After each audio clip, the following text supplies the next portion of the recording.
Okay, let's start. Assalamu alaikum, and a very good morning to the class of international relations. This is Monday, and the date is 7th of December, 2020. So today we have one of the very interesting segment of the subject of international relations, which is international political economy. International political economy is basically a combination of three words is international and political and economy. So basically, the subject is what is a union is a combination of two words when we blend politics with economy. So that's known as political economy. Political economy is a very important aspect of international relations. The relationship that we see of politics with economy and vice versa today in global politics is emerging very significant with every passing day. So politics and economy, they go hand in hand. They are hand in glove when it comes to understanding the global politics. So nature of international political economy. Nature of political economy is in two aspects. There are two aspects to define the nature of national political economy. According to one perspective, which is known as Canadian perspective, it talks about international corporations have evidently declared war on antiquated nation state system. Here, in this first perspective, we see the uh, involvement of MNCs, multinational corporations, which are present almost in every part of the world, and their role to play to influence the domestic politics of various countries.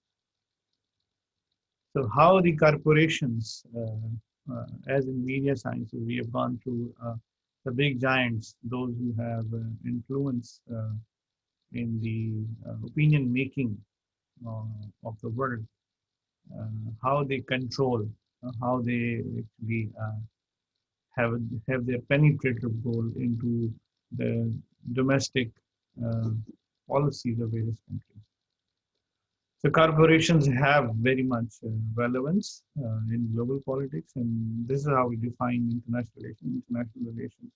We don't only just study the relations between and among the states. We also talk about the role of MNC, the role of transnational corporations, the role of non-state actors, um, in various dimensions, INGOs, etc. So the role of multinational corporations cannot be neglected, cannot be ignored uh, when it comes to talking about international politics. So they have a bigger role to play in this regard.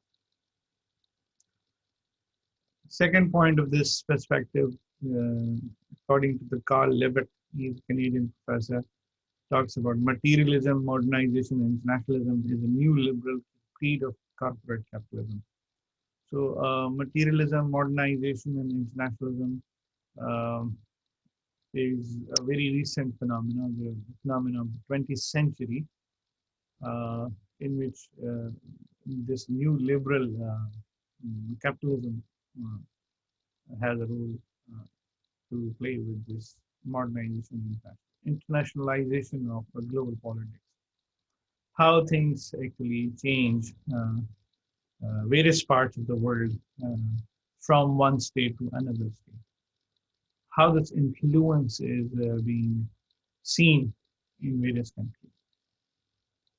The nation state as a political unit of democratic decision making must be in the interest of progress, yield control to the new mercantile mini powers. So they're like MNCs are like mercantile. Mercantile means a big corporation. So they're like mini powers. powers other than the state. States say there are states which are known as the powerful five countries which have veto powers. There are great power states. There are uh, medium powers, middle power countries, and there are small power states. But these corporations are not counted into the definition of state system, where we actually had in the beginning, in the very first class of international we talked about state is a basic concept. State is a basic fundamental part of global politics. So we just break it down to understanding the state system. So in order to understand international relation, we need to understand what the state system is. And that's why we had a very long discussion, very in the beginning, about how the states have evolved, what was the role of various treaties like Treaty of Westphalia, Concert of Europe, French Revolution and World War One, decolonization, World War Two, and the Cold War. We had just studied the state concept, but there is one other segment which is uh, which is not the state system, which is not part of the state system, which is independent of the state system, which is beyond the reach of states as far as the definition of state is concerned. So these MNCs are not, you know, actually synchronized with the concept of state system. These MNCs work independently, they do their business, and they have a role to play in influencing the opinion of the masses, in getting countries having relations with one.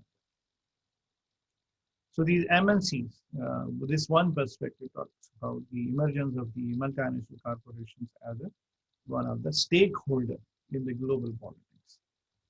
What are the MNCs? You must be just to give you one of the very recent example in global politics, Huawei. Now, this Huawei company is of a Chinese state-owned company which works for creating different products, manufacturing different products, mobiles, and they also give service, and they are using this 5G technology. They were the first. Huawei was the first company, MNC, to introduce this 5G technology in the world. And the reason this vice president of Huawei company is in jail, is in prison in Canada, is because she is allegedly blamed for manipulating the copyrights of the United States of America. So United States of America reached to the Canadian government and said that this lady should be put in prison, and we will be running a case against in the courts of the U.S. So this technological war, has again, which is seen in between the Chinese companies and the American companies, basically is translating into the state wars. So this war is not only just limited to the borders or the territory, but this war is also happening on the technology war. So this Huawei thing and the 5G technology introduced by the Chinese first is kind of taken as offensive against the companies of the US, because US never wanted to see a company from anywhere in the world to go for launching of 5G technology first. So American, they wanted to do it themselves for the first. But the Chinese, they were very fast in introducing this. So these companies have multinational corporations like Huawei has a lot more to play in the relationships between and among the states. So this, because of this technological war, Americans and the Chinese have been very limited on their relations. And that's why we see a kind of a tussle going on between them. According to the George Ball, U.S. Undersecretary of State, the former U.S. Undersecretary of State, is perspective of, in this modern age, the nation state is a very old-fashioned idea, and badly adapted to serve the needs of our present complex world. Since we have this artificial intelligence, we are having global blockchain technology.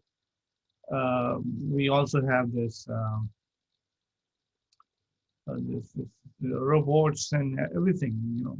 The modern technologies are being introduced globally, uh, but on the on the other hand, it's this perspective talks about the less influence of the nation state system. According to this sector, under sector of state talks about that the state concept has seen a big change in itself. Now, nation states are no more the influencing, you know, actors in global politics. These MNCs have become the new influencing factors in order to change and modify the global system. This is one perspective, which is in favor of these multinational corporations.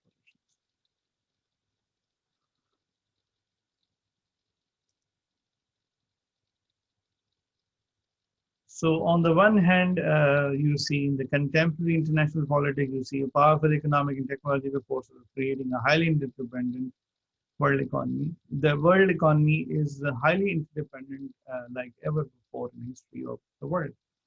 It is diminishing the traditional significance of national boundaries. Um, the boundaries have become redundant. They have become insignificant in this technological developments recently in the 21st century.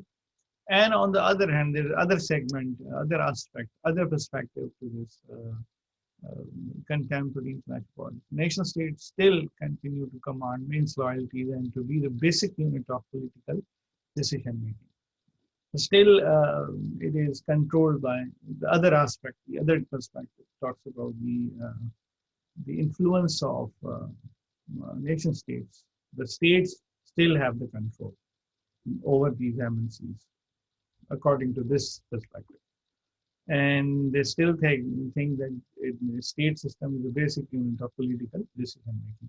So all the decisions are still, you know, made by the states and their governments. So there is a kind of a conflict going on between these two perspectives. The one talks about the role of the MNCs, the other talks about the role of the nation state system. The conflict of our era is between the ethnocentric nationalism and the geocentric. While the nationalism is kind of an ethnocentric concept, every ethnic group tries to establish their own writ of the government, tries to establish their own state. So this is one aspect of the, the trend in the contemporary nationalism. The other trend is talks about the geocentric technology. Technology has a lot more role to play in the decision making of various countries.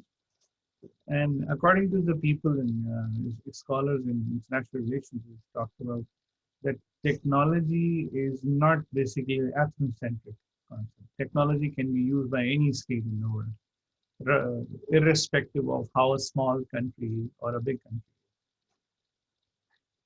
irrespective of their geographic locations, irrespective of their cultures, languages, the past background.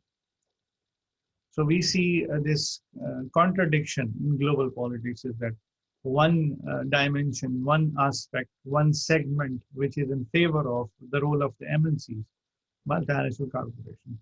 The other aspect talks about uh, the role of the ethnocentric nationalism, in which every state has its own interest.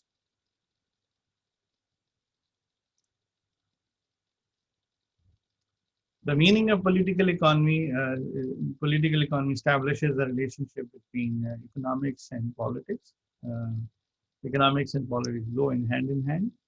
Politics determines framework of economic activity and reciprocal interaction between economics and politics. तो सियासत और मईशत का जो आपस में relation है वो उसको पॉलिटिकल इकोनॉमी स्टडी करता है, उसका जो सब्जेक्ट मैटर है, उसका जो एरिया ऑफ इंटरेस्ट है या डोमेन है, वो यही है कि how does politics influence economics and how does economics influence politics. ये दोनों तरफ से होते हैं कि सियासत किस तरह मीशत को इन्फ्लुएंस कर सकती है, चला सकती है, और मीशत कैसे इन्फ्लुएंस कर सकती है सियासत।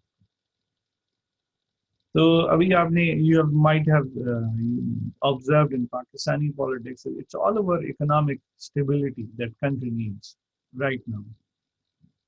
Recently, what the country has been languishing and lagging behind is in the terms of economic fallout. So this economic problem that Pakistan as a state and faces is very much important. It needs to be economically stable and in order to assert its role in the region and in the world. So economics does influence the politics of various countries. And sometimes politics determines the framework of economic activity. So though there are two again school of thoughts when we define the role of economics and politics. So one segment of stakeholders or people in global affairs, international political economy, says there is a much role of politics in shaping up the economic system of the state. But there are people who talks about that no, it is not the politics which determines the role of the economy. It is the economy which actually defines the role of politics in various countries. So there is kind of debate going on between these two schools of thoughts.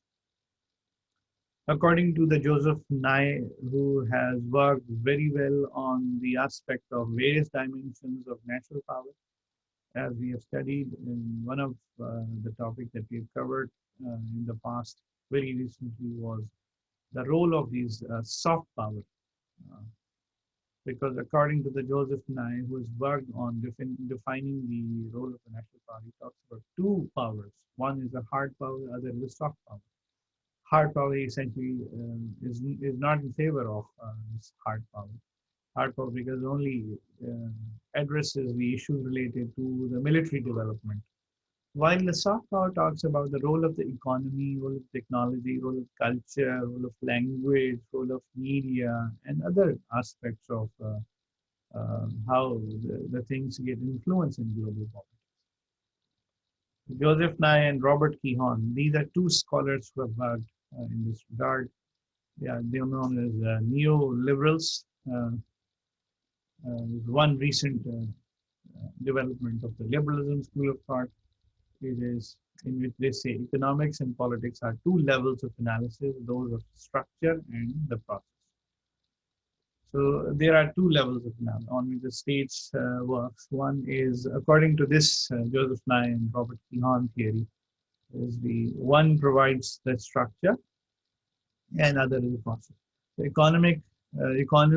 economics provide the structure, how the state should take the decision, and other aspect is the process, political process they have to follow. The relationship between economics and politics translates into the relationship between wealth and power.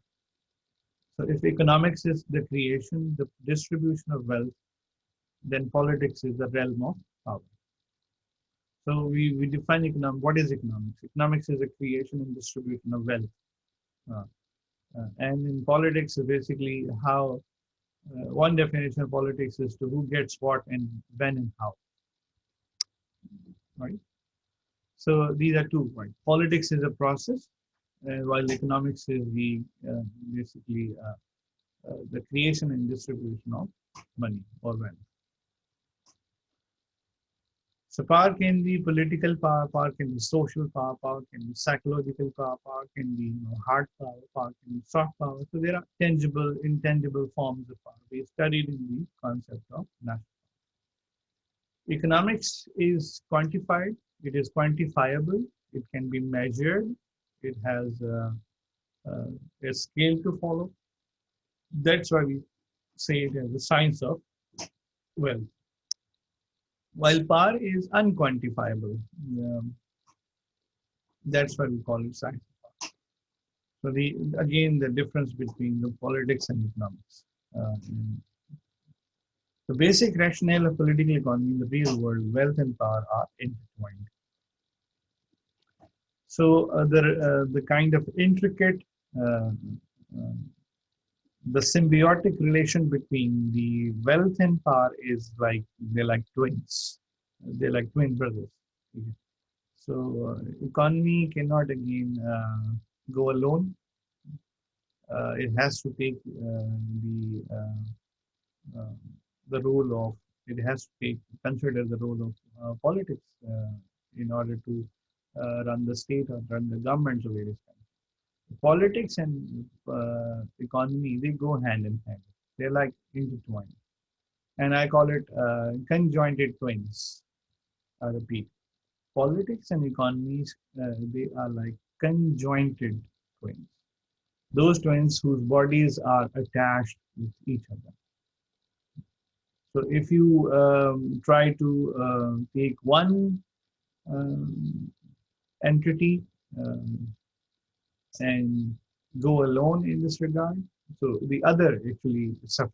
So जो politics और economics का जो आपस में relation है ये इस तरह का है जिसका दो ट्विन्स हों और उनकी जो बॉडीज हों एक दूसरे के साथ अटैच तो एक दूसरे के ऊपर डिपेंडेंट होते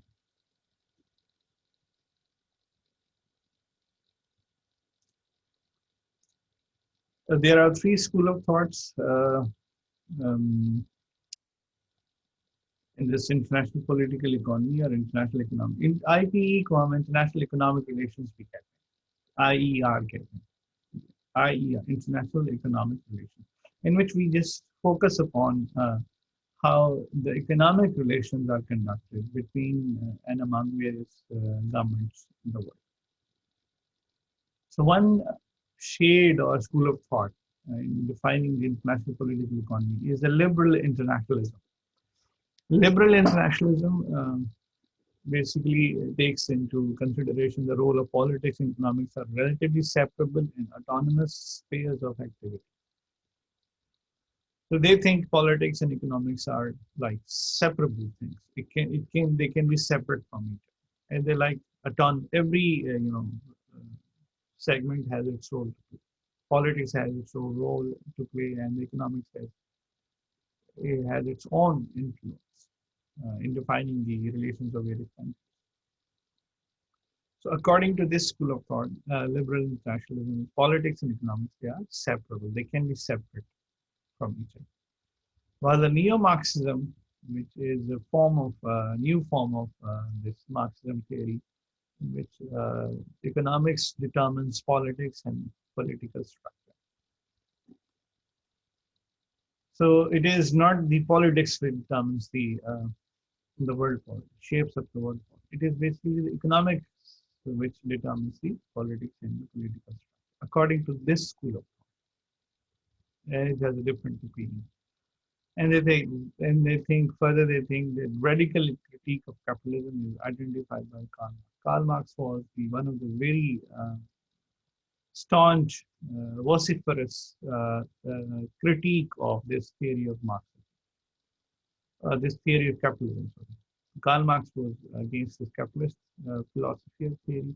That's why he had his own ideas to promote. But the problem that his ideas never got implemented in Germany, where he actually belonged to, but his ideas got implemented in Soviet Union of that time, Russia. The third shade or school of thought of this international political economy is mercantilism. Mercantilism is the subservience of economy to the state and its interests. Everything which is under the sun has a role to play into the development of a state concept, state system. So state interest, they are the primary defining uh, moment of this relations between and among states. Hello, hi Tom. The class में बैठा पे जी thank you. Thank you. Okay, mercantilism is basically the subservience of economy to the state and its interest.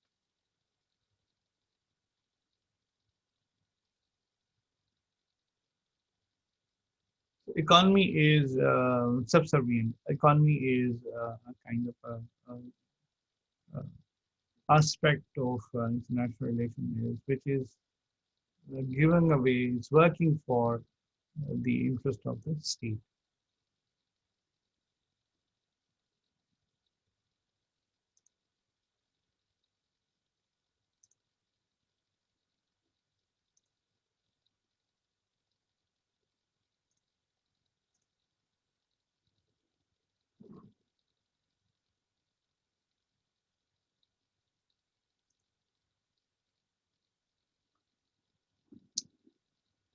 Now, this is a very important chart or a graph that we need to understand as a student of international is in which we have categorized these three school of thought into their working or functionality.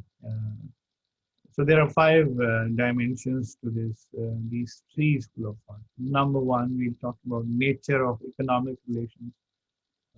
How's the nature? How does economic and politics come into play while looking at these three school of thoughts? And they're different from each other.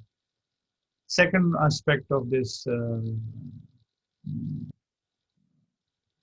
is the nature of actors. Uh, what actors actually are dominating or they are performing their role, functioning their role in these various three schools. The third one is what is the goal of economy? What is the target? What do we achieve at the end of the day? Fourth one is the relationship between economics and politics. As I said, there's a huge debate going on, have gone in the literature available on international political economies that does the economy has the upper hand while modifying the politics of various countries, or is it the vice versa? Is it the political structure which defines the economy or economic system?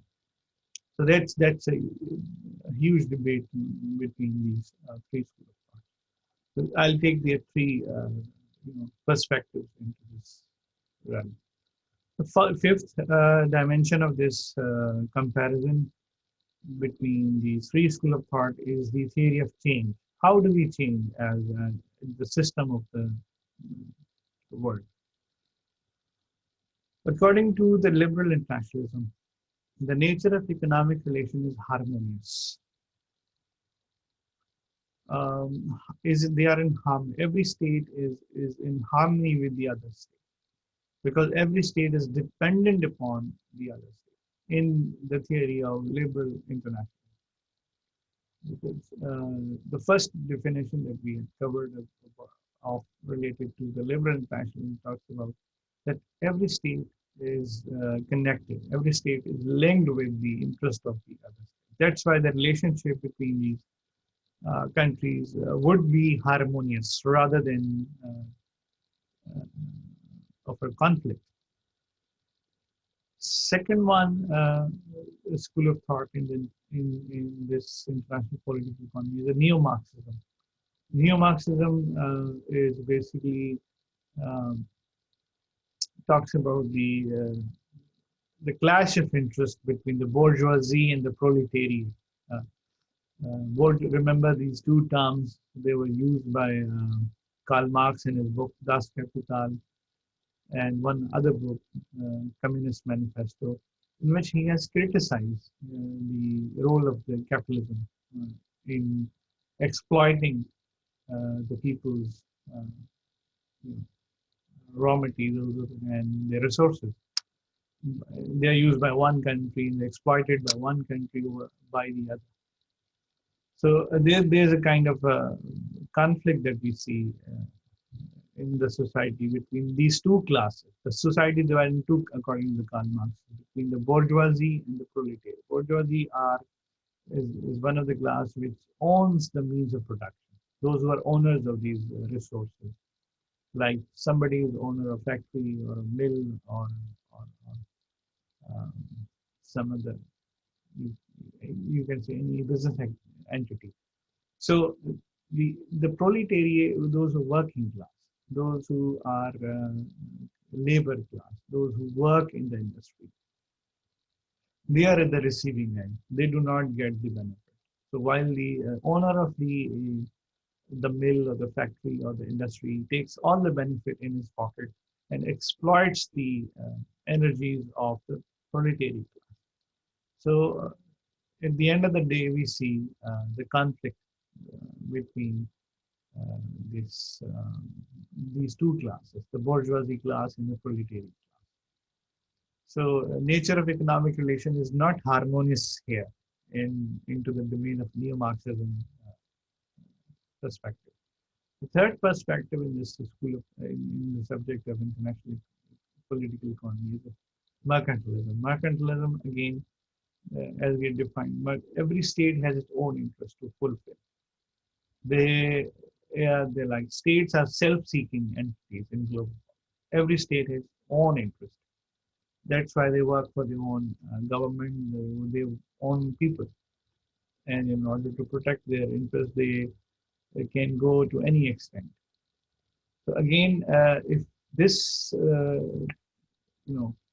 would be into this, if this is considered into the mind of the people who are running the state or the government, they could actually go for a conflict uh, in the future. The states, again, they are suffering through this conflictual relation between the various interests. And these interests, the conflict into interest, they translate into the conflictual relations between and among states in the world. Into the domain of nature of actors. What is the nature of actor? Uh, who actually rules? Who dominates in these three school of thought, into these three perspectives? So in liberal internationalism, basically the firms, organizations, companies, corporations, they actually had the upper hand. They enjoy the overall benefit from the society, according to this liberal internationalism. So liberal internationalism is in favor of this. You can say that privatization thing. There are firms which are controlled by a few individuals living in society. Maybe it promotes oligarchy. Oligarchy is the rule of the few selected people living in the society. Those who control the resources and utilize those resources into their development, one particular segment of society. They overlook the interest of the public at large, those who are suffering through various uh, you know, economic and political conditions. So the firms are the defining actors of this relationship between the government, so various countries. According to the perspective of neo-Marxism, is actually thinks that these two classes uh, are more important because society is divided into these two classes, bourgeoisie class and the proletariat class. So there is this relationship would not be of a state nature of a state. The relationship would be between these two classes. You go into any country in the world, you'll find these two classes according to this theory. So all you find in every state in the world, these two classes. So these classes are the bourgeoisie of one state and the bourgeoisie of the other state have a link of exploitation. We always exploit the resources of these poor people which are working in the industry, factories, and the mills. That's why Karl Marx was of the opinion that all the peasants, all the workers should unite against these exploitative class, which is the bourgeoisie class, those who are the factory owners. Okay, so moving into further, third perspective of international political economy is the nation states. So in mercantilism, it is basically the interest of the state. A state is a controlling authority defining every decision making during um, whatever they are facing. Maybe it can be economic situation, political situation, or any other form. The states are basically still the defining entities in global affairs, according to this mercantilist school of thought. Looking at from the perspective of what is the goal of this relationship between the various governments. The goal of this economic activity into the domain of liberal internationalism is the maximization of global welfare, maximization of global interest, because since their relations are harmonious between and among states, and there are firms which are privatized firms which are not controlled by the governments per se. They are not controlled. So the firms have their freedom, liberty to exercise in order to conduct the business or the economic relations between various states. So the goal would be here, the goal of the target uh, um, would be, the destiny would be, the objective of this relationship would be maximization of global welfare or interest. Every state should take the benefit from its relations. No state would be at the losing end. So, in this liberal internationalism, is basically a win-win situation. We call it from the 7 habits of highly effective people is the win-win situation, in which every state can win uh, uh, and would not lose from the relationship between the various. So, according to this theory, is the world is non-zero sum game. Non-zero sum game is basically when there is no loss of any country while they are conducting relations between each other. Into the perspective of neo-Marxism, what would be the goal? The goal would be to maximize the profit of the classes. The bourgeoisie class would try their limits to go beyond their limits to exercise their own interest, doing away, uh, neglecting, subsiding the other uh, class of the society. While the proletariat class would be in favor of breaking the status quo that exists in the society. So what is the status quo would be like bourgeoisie are controlling the resources. They are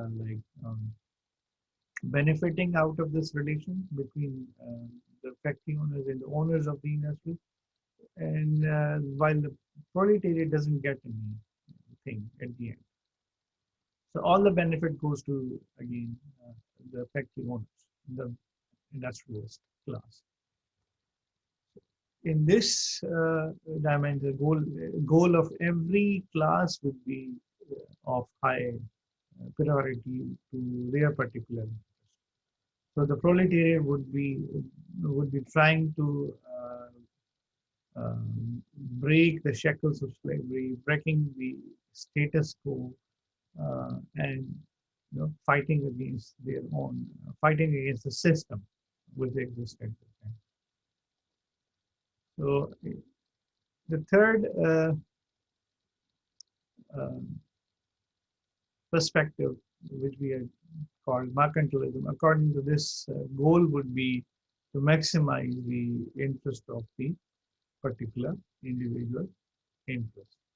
Because according to this theory, states are actually the more defining or authoritative, states have authoritative power to utilize and conduct the relation global affairs, is to look after their own particular interest, their own selfish uh, you know, self-centered approach. The fourth dimension of this would be to talk about the relation between economics and politics. So what is the nature of relation between economics and politics? Looking at the three perspectives. According to liberal internationalism, is economics should determine politics. It is the economy which is at the driving seat, while politics sits at the back. According to the neo-Marxism school of thought perspective, is the economic does determine politics. It is the economics which is determining the political structure of this country, according to the neo-Marxism. Mercantilism is talks about politics determines the economics. It is the politics which is uh, determining the economics. Because in mercantilism, governments have the upper hand. While neo-Marxism, it is the classes which have the upper hand. While looking at the liberal internationalism, it talks about every state should get the benefit. So looking from the perspective of these three school of thoughts, and looking at from the relationship between the economics and politics, basically is the economy should determine politics means the economy is not determining politics, so it should when it is not doing this. So economics should be at the driving seat from the perspective of liberal internationalism. Neo-Marxism perspective is economic does determine politics. So the relationship between the bourgeoisie class and the proletariat class is kind of exploitative relation, while the mercantilism is straight away declaring their own perspective into this. It is the politics which determines the economics. How do we change? How do you go? How would we? How should we go forward from this controversial situation? How do we change ourselves? How do we modify ourselves? From the perspective of liberal internationalism, is in the favor of dynamic equilibrium. The equilibrium sometimes is in the favor of state A, and sometimes it is in the interest of state B, and sometimes in the interest of state C. So the equilibrium is not stagnant. It is changing its weightage in the favor of various countries. So this relationship is dynamic. It's dynamic equilibrium. होता रहता है change system, लेकिन कभी किस state के favour में होता है, कभी कौन दूसरी स्टेट के फेवर में, और कभी तीसरी स्टेट के फेवर में. नियो मार्क्सिज्म में ये होता है, there is always a tendency towards disequilibrium.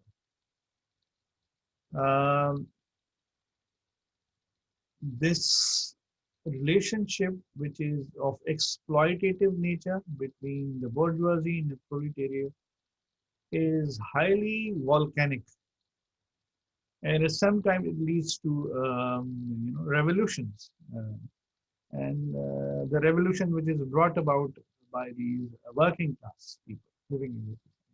So it has always a kind of a seed of disequilibrium. It has always tendency towards disequilibrium. The system can shift. The system can be overhauled. The system might be disrupted at any point of time, because their relationship is not a balanced relationship between the bourgeoisie class and the proletariat class. So there is always an option, a chance of getting that status quo disrupted at any point of time. Mercantilism is in the favor of shifts in the distribution of power. So power shifts from one entity to another entity. Power is shifting from US to China. Or maybe afterwards China gets the upper hand. China actually gets disturbed by another rising power. Right now, Americans, they are facing the Chinese. the rise of China. And maybe 50 years later, China has Japan to compete with. So it always shifts from one place, one state to another state, depending upon the economic, the political power that country wields. So I hope this graph explains the overall contours of the various dimensions, looking at from different angles. These five questions that we have put in to discuss while looking at these three perspectives. So we'll take it one by one in detail now. In Tino School of Thoughts from detail.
So here we go. Um, Liberal internationalism in detail.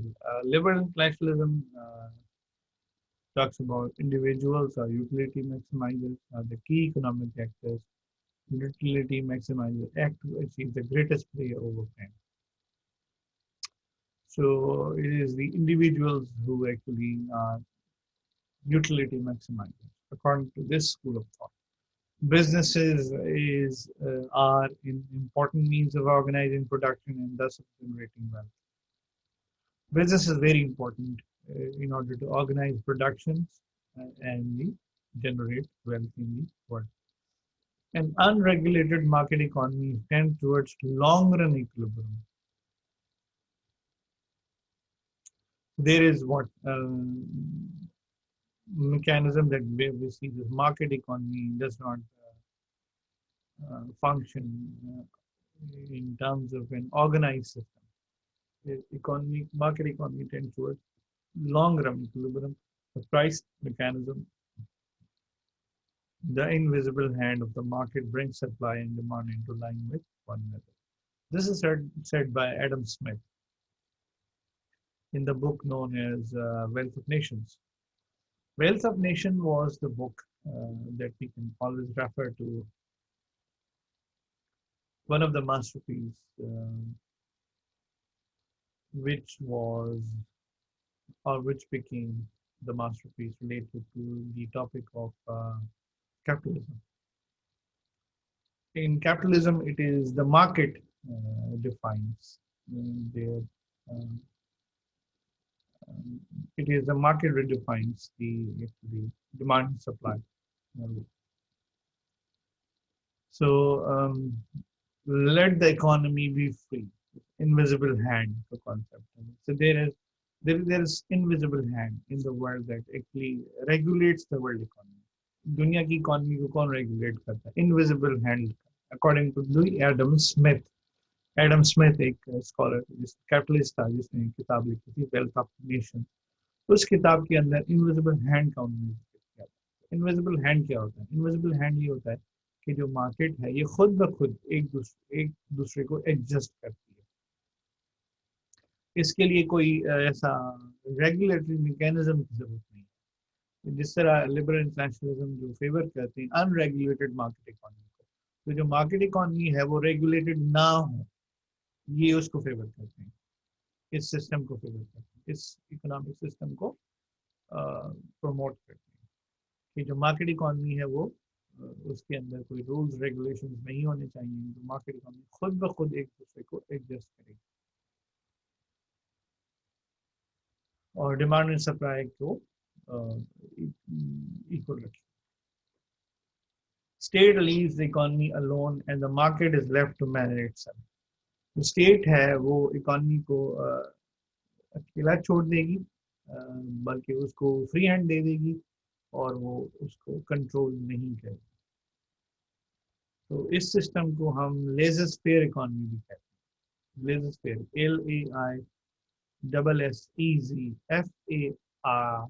LAISSEZFARRE, laissez faire economic system, जिसके अंदर let the economy be free, economic freedom दिया जाता है. तो let's fair economy जो होता है वो लिबरल नेशनलिज्म है. This emphasises the role of relative gains over absolute gains.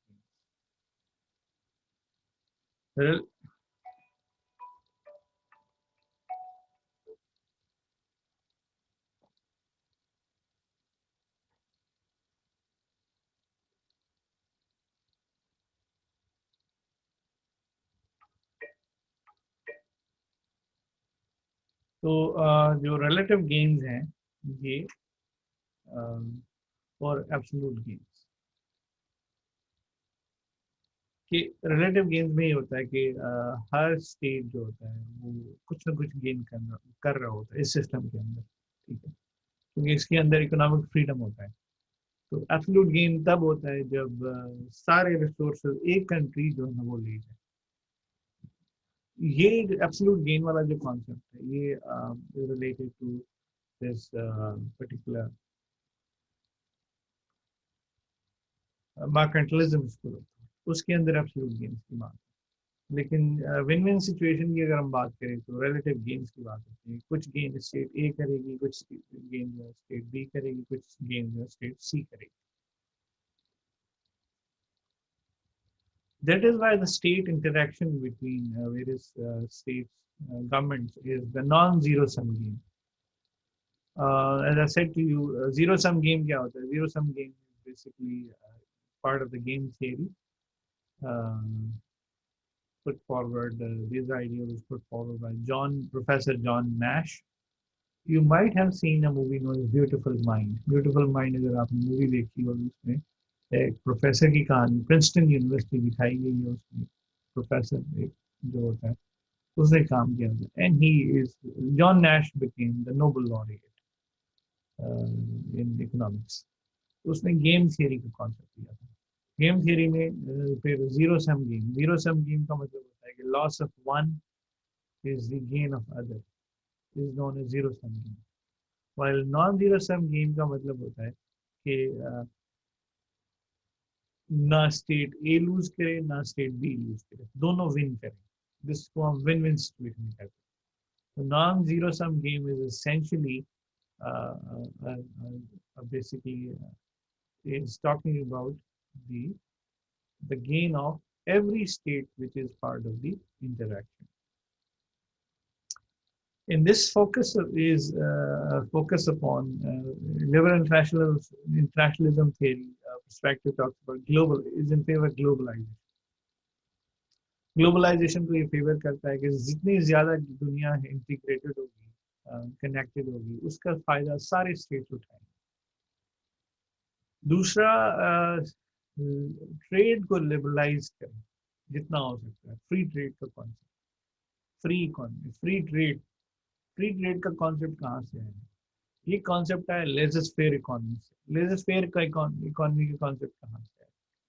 Adam Smith की जो किताब है वेल्थ ऑफ नेशंस, जिसमें इनविजिबल हैंड की बात की गई, ये कॉन्सेप्ट ट्रेड लिबरलाइजेशन का वहां से। And this theory, this perspective, this is in the interest of promotion of economic integration. Economy should be integrated. Economic model is in this we follow laissez-faire economic model. Economic globalization is seen as a triumph of the market over irrational impediments such as national border. जो national borders हैं ये कहते हैं ये irrational impediment, impediment का मतलब होता है obstacle, is basically the borders which are closed borders. Which, states have closed those borders against each other. They're not letting those borders to open up for trade. Basically, irrational impediment and an obstacle. So free trade को कौन रोकता है? Free trade को ये borders रोकते हैं. अगर borders को आप खोल देंगे तो इससे अच्छा है कि आपकी जो इकोनॉमिक इंटीग्रेशन है वो इससे हो, लेकिन वो तब होगी जब स्टेट्स के अपने रिलेशंस बेहतर होंगे, पॉलिटिकल रिलेशन।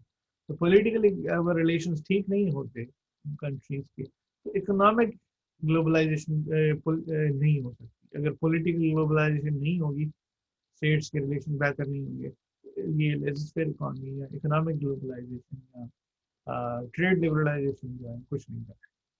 तो states need to go for uh, breaking the ice between the various governments of their states in order to go for removing these irrational impediments, in order to go for free trade. As in the past, Germany के अंदर there was Zulverin movement. Zulverin movement in Germany advocated world economic welfare. They were in welfare of the world economy.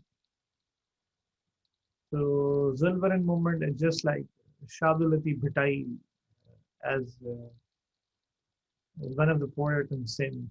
He talks about not just prosperity of uh, one area of particular sin. So he talks about alam sabawat, means the prosperity, there should not be prosperity particular to sin, but there should be prosperity to all over the world. Dunya mein prosperity hai. So he prays to the god in one of his poems. तो जुल्वरन जो movement है यहाँ पे Germany में जो introduce हुआ था 18th century में, ये एज इट इज है जो हम यहाँ पे सिंध में एक पोएट जो है शाह लतीफ बिटाई जो है उसको पढ़ते हैं। तो and he's not just in favor of the prosperity of one area, one sin, he talks about prosperity of all the world. तो इसको हम जुल्वरन मूवमेंट के साथ कनेक्ट कर सकते हैं। जो लोग हैं इस थ्योरी के साथ, David Ricardo recognise importance of class concept. Classes नहीं होने थे, क्लासेस जो हैं सोसाइटी के अंदर होंगे तो फिर ये जो लेसर इकोनॉमिक मॉडल है वो फुलफिल नहीं हो सकता। आते हैं हम दूसरे उसके ऊपर पर्सपेक्टिव पे।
So here we are mm, on this second perspective of international political economy, which is known as mercantilism.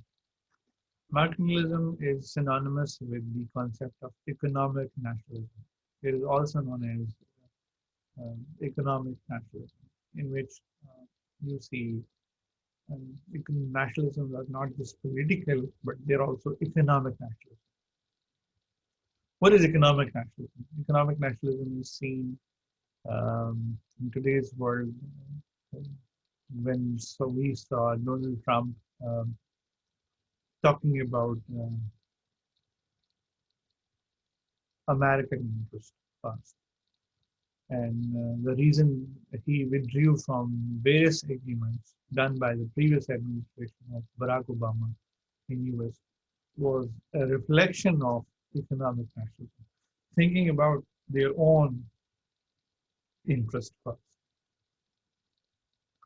So Americans, they were following the self-centered approach, uh, self-seeking approach, in which the prosperity was only linked to the US, not just with other countries. Economic nationalism जो है वो essentially बात करता है सिर्फ अपने ही country की interest को वो look after करते हैं. Economic relations are determined by political power, and state interaction is a zero-sum game. In this marketing zero-sum game. Zero-sum game is the game of one, the loss of other. In this game theory, so the state interaction would be just limited to this zero-sum game. Producing the goods for export while keeping imports low. This concept is basically tries to produce more goods, export more things into the various regions of the world in order to get the maximum benefit of one state while keeping imports low. Uh, imports should be reduced uh, because imports takes away the wealth that is generated inside the country maximum as compared to export. So exports, they are more favorable for generating wealth of a particular state. While if you have high imports and low export, then the country is economically suffering. But if you have lesser imports and higher exports, then the country is getting more economic benefits. So in this economic nationalism, exports are done maximum level, and the state tries to reduce the level of imports. So in mercantilism is chief device for achieving this is known as protectionism. Protectionism क्या होता है? Protectionism, what we saw, various countries they're closing their borders to borders for trade, not to have trade with other countries, to protect their economy, their indigenous factories, mills, and industries, not in favor of other countries. So American China trade war can be one perspective in which we can highlight the role of this US administration led by the Donald Trump was following this model, which was of protectionism model. तो mercantilism को हम economic protectionism भी कहते हैं, जिसके अंदर आप states जो होते हैं तो कुछ ऐसे मेजर्स को अडॉप्ट करते हैं जिससे वो अपने कंट्रीज की इंडस्ट्रीज को फायदा देते हैं बनस्पत दूसरे कंट्रीज को देते हैं. Economic protectionism is a very important segment of this discussion. दो तरह के mercantilism होते हैं. There are two types of mercantilism. One is defensive mercantilism, other is aggressive mercantilism or offensive mercantilism. Defensive mercantilism में क्या होता है? It is designed to protect infant industries and weaker economies from unfair competition from the stronger economies. So defensive mercantilism is basically formulated to protect the local industries, the local factories, the local mills that the country has. So what does the state government does? It actually incentivizes the already indigenous local industry rather than purchasing more from the other country. तो आप क्या करते हैं इस model के अंदर? आप ज़्यादा से ज़्यादा अपनी इंडस्ट्रीज को प्रमोट करने के लिए इंसेंटिव्स देते हैं कुछ ना कुछ. तो उससे क्या होता है? आपकी जो लोकल इंडस्ट्री है वो डेवलप होती है, वो ग्रो होती है डिफेंसिव एक्टिविज्म के अंदर. और जब आप weak economy, when you have weaker economy, when you have lesser wealth, then you fear the unfair competition from the stronger economy. तो अगर हम चाइना पाकिस्तान इकोनॉमिक कॉरिडोर की बात करें तो सीपैक, तो इसमें सीपैक के केस में चाइना ज़्यादा बेनिफिट ले जाएगा बनस्पत पाकिस्तान की, क्योंकि Chinese industries are more developed as compared to Pakistan local industries. So much of the money that flows to will be into China. China has an upper hand in this relations between their economies. While the Pakistan, which is a very weaker industrial base, will be suffering in here, and it will face the unfair competition from China. So it can utilize in its favor. तो हमने क्या करना है? हमने वो products लेने हैं China से जिनकी हमें ज़रूरत है. We have to very look we have to look at critically to this agreement that has happened between the Pakistan and China. The other aspect of the mercantilism is the offensive mercantilism. Offensive mercantilism talks about the strengthening of national economy in order to provide a basis for expansionism and war. इसके अंदर ये होता है कि आप अपनी economy को मजबूत करने के लिए, स्ट्रेंथन करने के लिए आप कुछ ना कुछ ऐसा काम करते हैं जिसके अंदर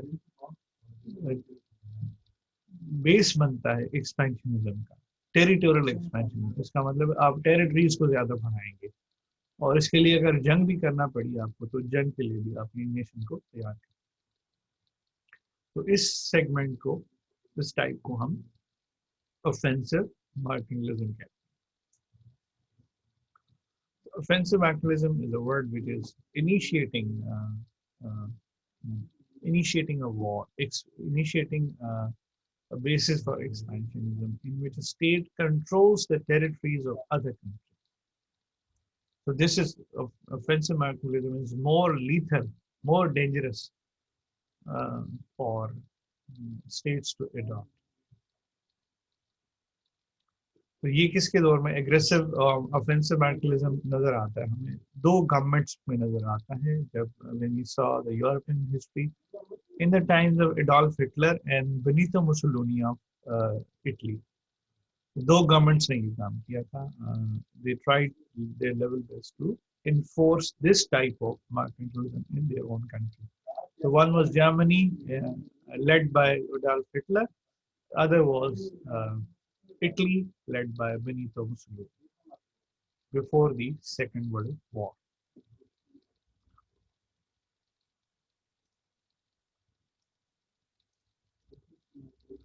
So in mercantilism, we put more emphasis on autarky. State regulations and policies are adopted by various governments of that particular time. Autarky that defined in which you have a situation of economic self-sufficiency. Autarky was favored by the realist school of thought. This model is visible when states actually take into consideration their own particular interest rather than looking at the other country's benefit. So in this situation, states, rules, regulations, and laws are defined, and policies are very much clear, crystal clear, in order to go and conduct businesses between the various governments. In materialism, stable world economy requires the existence of a single dominant power as implied by the hegemonic stability theory. इसके अंदर जो world economy होगी उसको ज़रूरत है कि वो एक ही डोमिनेंट पावर को प्रमोट करे जिस तरह हम हेजेमोनिक स्टेबिलिटी थियरी क्या है हेजेमोनिक स्टेबिलिटी थियरी वो है जिसके अंदर एक कंट्री होता है वो स्टेबलाइज करने की कोशिश करता है दुनिया के सिस्टम को दुनिया के मेस को दुनिया के डिसऑर्डर को we need a hegemon we need a one dominant power in order to stabilize the world economy. So mercantilist school of thought are in favor of hegemonic stability theory. John Maynard Keynes in US, Great Depression of 1929, America had to, October, remember, 2029, was going through an economic depression before the World War II.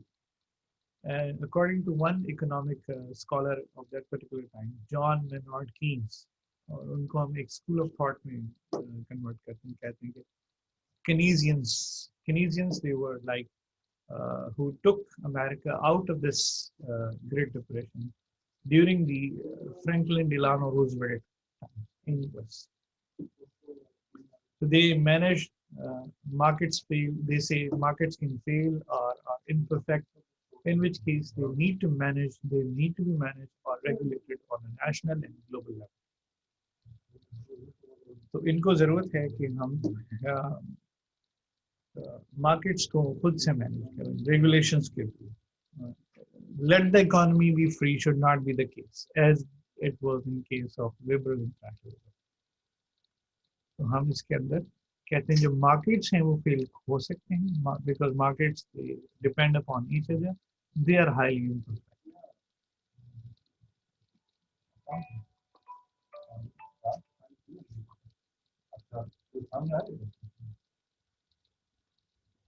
Famous mercantilists are Alexander Hamilton and Charles de Gaulle. Alexander Hamilton was again one of the very prominent members of parliament who talks about in favor of mercantilism. And in France, Charles de Gaulle was the president and the prime minister as well for some time. Charles de Gaulle during the 1950s and in the start of the 60s. He favored this mercantilist school of thought in France. He tried his level best to implement it. in France. And this Charles de Gaulle was a very nationalist leader. And he was the one who had difference of opinion with Americans during the Cold War, and he favored to part its ways from the NATO treaty. NATO से France को अलग कर दिया था for some time on just a small difference of opinion जब France को ये कहा गया कि आप अपने न्यूक्लियर टेक्नोलॉजी को प्रमोट ना करें न्यूक्लियर वेपन्स की तरफ ना जाएं क्योंकि नेटो आपको प्रोटेक्ट करेगा तो उसने कहा नहीं हमने अपना ही वेपन बनाना है he was a kind of leader ये वही लीडर है जिसने इसकी मार्केटिज्म के कॉन्सेप्ट को फेवर किया. The third perspective to the theory of international political economy is that neo-Marxism talks about capitalism as a system of class exploitation and treats social classes as a key economic actor. Interests of the capitalist class and the bourgeoisie class are increasingly identified with those of transnational corporations, which are widely seen as more powerful than the national governments. So the interests of the capitalist class, the bourgeoisie class, are increasingly identified with those of transnational corporations. So these MNCs, they are just like a promotion of the interest of a one particular class, which is the bourgeoisie class. The bourgeoisie class is a class which actually owns the means of production. So MNCs, transnational corporation companies, they are exploiting the proletariat class, and they're getting the benefit in order to serve the interest of a one particular class of society. So this is kind of an exploitative relation, highlighted by the neo-Marxist theory. Capitalism has globalizing tendencies, unceasing desire to expand regardless of national borders. Remember, capitalism is never ends; it is unceasing. People have desires to fulfill, expand, regardless of their national borders. The global economy is nevertheless characterized by conflict stemming from the oppressive nature of the capitalist system in itself. For some Marxists, this is expressed through imperialism and the desire to secure raw materials and cheap labor. So, for some Marxists, in this regard, is that this theory of imperialism. Imperialism is what? Imperialism is controlling the resources of the other by one control of one state by the other imperial power. तो imperialism के अंदर आप control करते हैं एक country की resources को. So imperialism can be a form of colonialism. Colonialism के अंदर you have to physically occupy a state. But imperialism is a new concept associated with the colonialism. Imperialism can be economic imperialism, it can be political imperialism, it can be cultural imperialism, it can be military imperialism. So imperialism has different forms.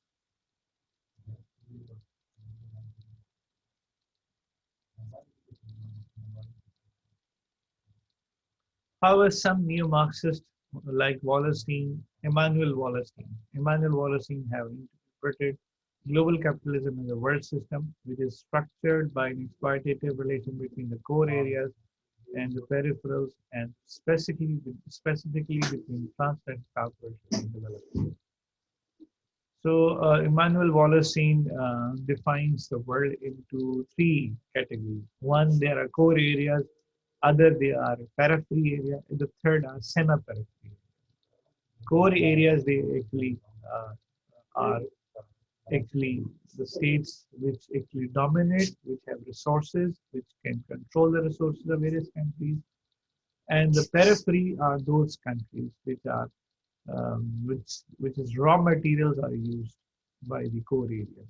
And semi-periphery are those countries which are in between, neither core nor periphery. Others have adopted a neo-Gramscian approach that stresses the role of hegemony, highlighting the extent to which economic power and political power operate in tandem. So Antonio Gramsci was the one who actually talked about this one theory associated to this Italian scholar is theory of hegemony. Theory of hegemony is the control of one country over the other. This is known as Gramsci or Gramsciism. तो new Gramscians क्या कहते हैं? ये कहते हैं कि role of जो hegemony है, हेजेमनी का जो role as a concept highlight the extent to economic power and political power. Economic power हो नहीं सकता कि पॉलिटिकल पावर के बगैर इस्तेमाल. तो political power always go with the economic power.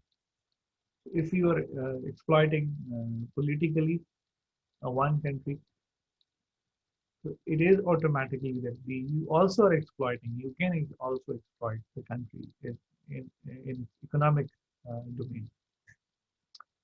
Karl Marx and Frederick Engels were the two scholars who are founding members of this Marxist theory and neo-Marxist theory. The focus upon of this theory, neo-Marxian theory, is to have class conflict, and they talk about wages of people.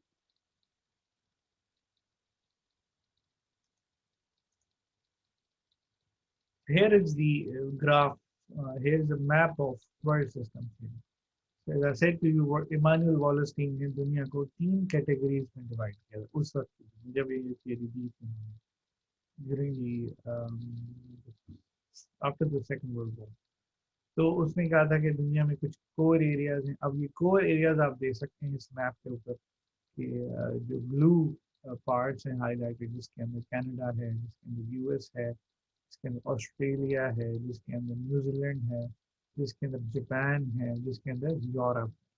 तो ये इन इलाकों को उसने कहा था core area. Core areas are highly developed areas where you had modernization, where you have you know, more resources and more people are happy in this core area. Semi periphery ऐसे areas हैं जो ना core areas में fall होते हैं ना periphery. Semi periphery तो हैं लेकिन वो अभी डेवलप होने की. Semi peripheries are those countries which are in the process of developing themselves. So the core areas, they are developed, while the semi-periphery, they are developing. Peripheries are underdeveloped regions of the world.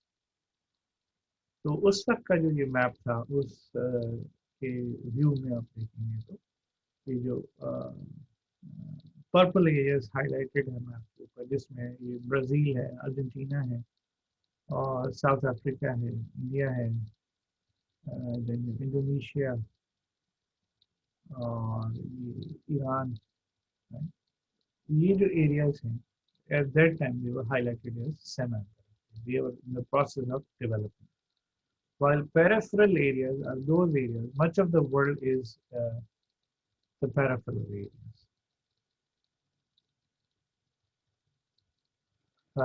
As highlighted in the red color. Pakistan, unfortunately, at that time happened to be part of the peripheral areas. They are undeveloped. Now Pakistan's situation is getting better with the passage of time. So it can be part of semi-peripheral.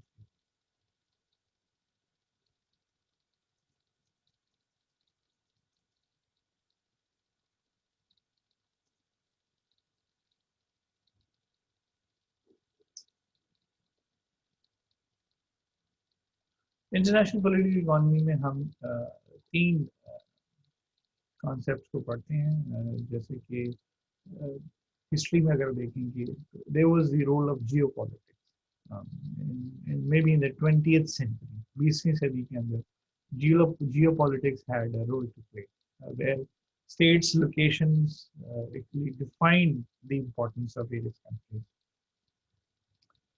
And then afterwards, after the end of the Cold War in 1991, scholars said there is a new time which is different from the geopolitics. The geoeconomics era, where you had economics, which is very important. If you have a strong economy, your foreign policy of the state would be strong, your relations would be strong with other countries. So it is all about economic strength and economic health of countries to define um, their relations with other countries. It is economic power which has the upper hand. Now is a word, this 21st century is moving towards another concept, which is geopolynomics. Geopolynomics is a combination of three terms: geography, geo, poly means politics, nomics means economics. So economics, politics, and geography. These three terms have their role to play in order to define the power of the state. If you have a good economy, if you have politically stable country, if your location is important, then your country would be more prominent in global politics as compared to the rest of the country.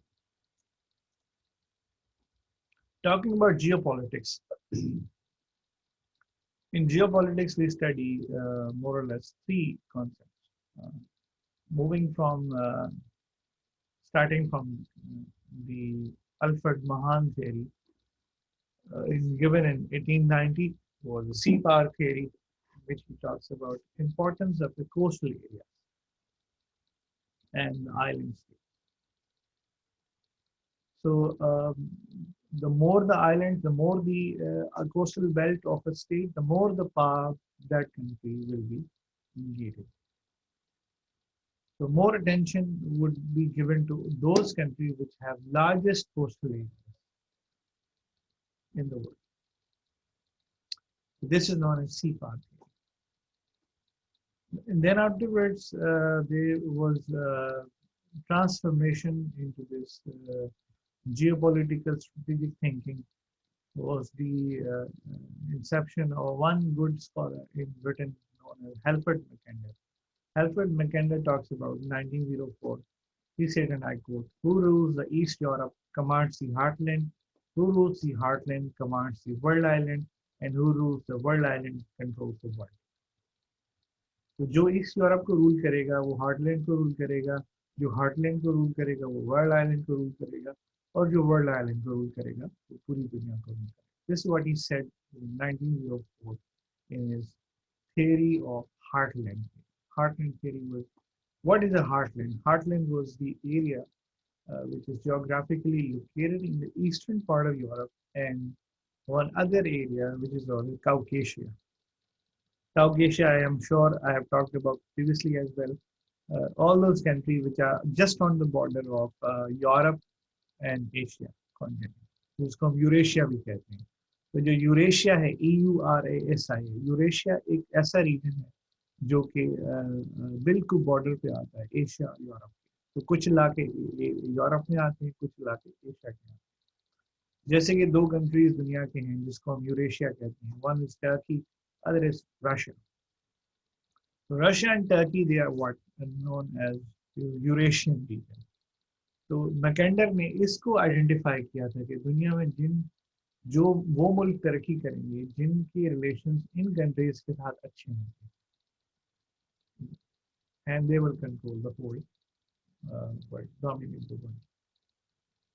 There comes a third concept, moving away from sea power to the heartland, and now is a rimland theory. Rimland theory is talking about Eurasia's, the rimland is basically those areas key to controlling world islands. For example, Gwadar is Pakistan's rimland. It is connected with the sea, Arabian Sea, as well as the area which is part of Balochistan. तो rimland rim से निकला है. Rim जो आप ने देखा होगा गाड़ी के अंदर टायर के साथ जो टायर होता है, उसको एक स्कॉलर कहते हैं कि ये जो भी रिम के ऊपर लाके आएंगे जो सी और जमीन के साथ कनेक्ट है दोनों के साथ, और तो वो areas they will be dominating in the world. This theory was given by one good scholar. His name is Nicholas Spikeman. लिखा हुआ Spikeman ने इस theory को promote. Spikeman was a German scholar who had given this theory of geopolitics. तो geopolitics के अंदर तीन theories हैं. एक सी पावर थियरी जो सी की प्रोमिनेंस की बात करती है. दूसरा हार्टलैंड थियरी गिवन बाय मैकेंडर, जिसके अंदर उसने कहा कि जो यूरेशिया के जो इलाके हैं वो बड़े इंपॉर्टेंट है. और तीसरा ड्रीमलैंड, कि वो इलाके जो सी के साथ दोनों जमीन के साथ अटैच होंगे तो वो बड़े इंपॉर्टेंट होते हैं जियोग्राफी. अगर कोई country for example land lock है, land lock those countries which are controlled by land which is closed by land which do not have access to sea, they will actually bear the brunt of not having good trade relations with other countries. All they would be dependent upon other countries. जितने भी landlocked countries, they would be dependent upon their neighbors. So if they have good relations with neighbors, and neighbors have always will be using uh, their actually benefit of connected with the sea, and then can manipulate their power with those landlocked countries. The landlocked country will be at the mercy of their neighboring areas, neighboring countries. Because they do not have their own sea, they had to depend upon the waters of various other neighbors. Just like Afghanistan. Afghanistan is a landlocked country. So how does Afghanistan do trade? It has to either depend upon Iran or on Pakistan. दो मुल्कों के ऊपर depend. As it is seen in this video, in this graph, which is land power is highlighted in the red color and the blue part is highlighted in the rimland.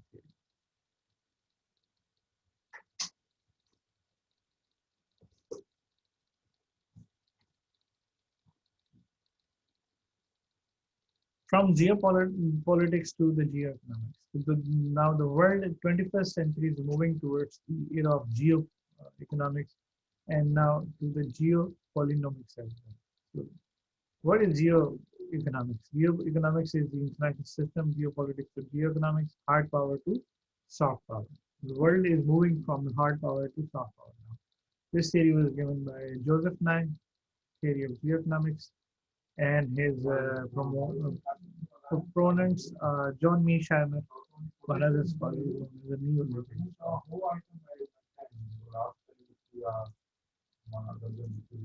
Now, as I said to you, geopolynomics क्या है? Geopolynomics आजकल का defining future है, जिसके अंदर दो geographers का बहुत बड़ा रोल है. In 1994, amalgamation of geography, economics, and politics. George Demko was State Department representative of the State Department, and William Woods was from the Dartmouth College. ये दोनों scholars ने इस टर्म को coin किया geopolynomics. Geopolynomics का मतलब ये है कि economics, political stability, and their geographic location. These three are the defining principles, the defining terms, which can define the future politics of the world. Geopolynomics is an analytical tool to explain policy issues confronted by the post-Cold War world in the 21st century. Geopolynomics is differentiated from the 19th century oriented geopolitics and geopolitical economy. Interdisciplinary approach in nature simultaneously combine the influence of geography, politics, and economics. This is, I come to the end of the lecture on the one, what you can say, aspect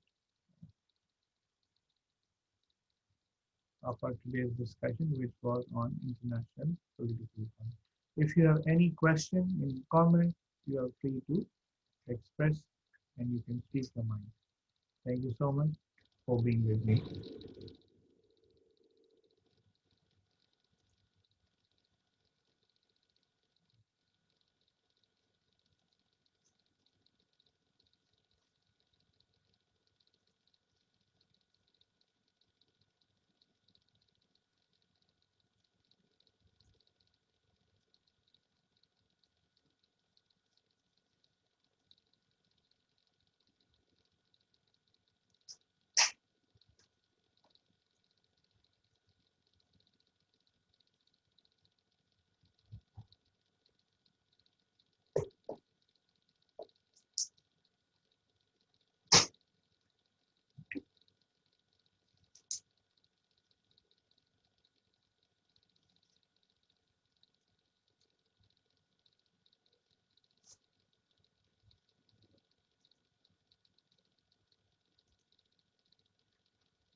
So, and now the start of this, how to really that, how to this is that,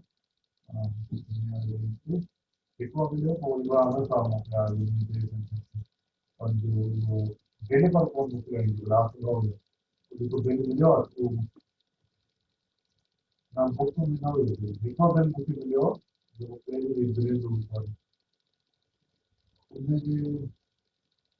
resort of ಮುಖ್ಯ ಮುಖ್ಯ book ಮುಖ್ಯ ಪದಾಯ book ನजर ठीक है ठीक हाँ तो मुख्य यही चलो आगे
Okay, so moving further to the international and regional organization.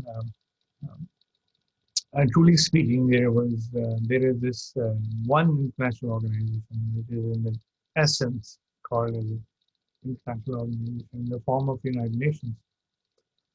While the am I audible now?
Sir. जी हिजबुल्लाह आ रही है आवाज?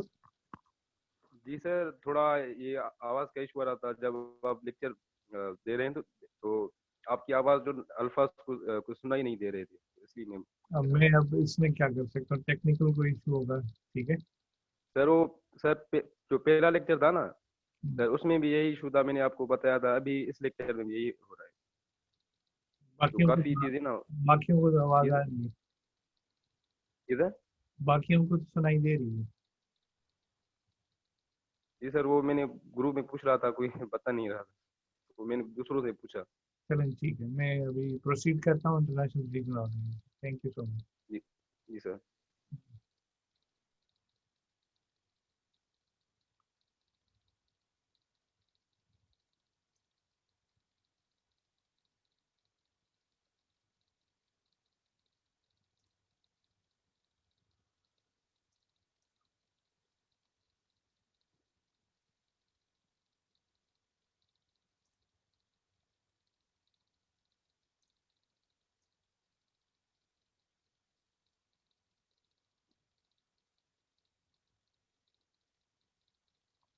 So United Nations is considered the truly an international organization where other organizations, they are known as regional organizations.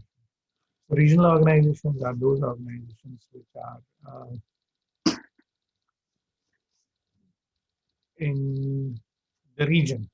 For example, South Asia, if you talk about South Asia region, we have SARC, South Association for Regional Cooperation. Then we have this ASEAN.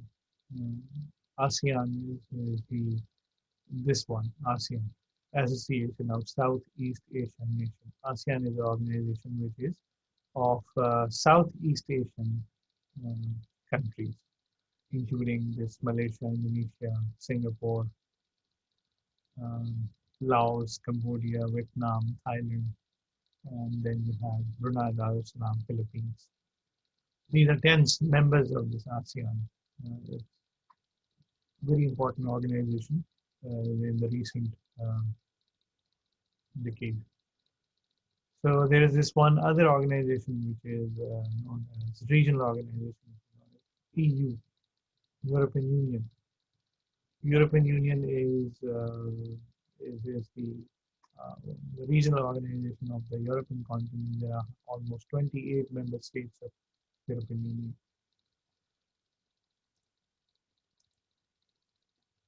Then there's this SCO, Shanghai Cooperation Organization, which is established by China and Russia.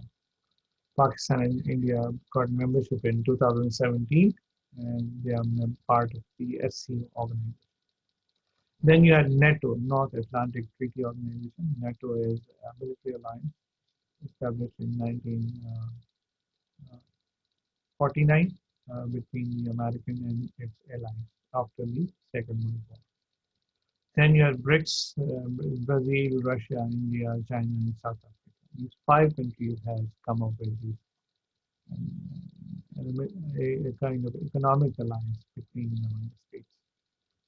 Then you had APEC, Asia Pacific Economic Cooperation. Asia Pacific Economic Cooperation is almost of 22 states uh, which have formed an alliance. It is primarily an economic alliance. America is part of APEC.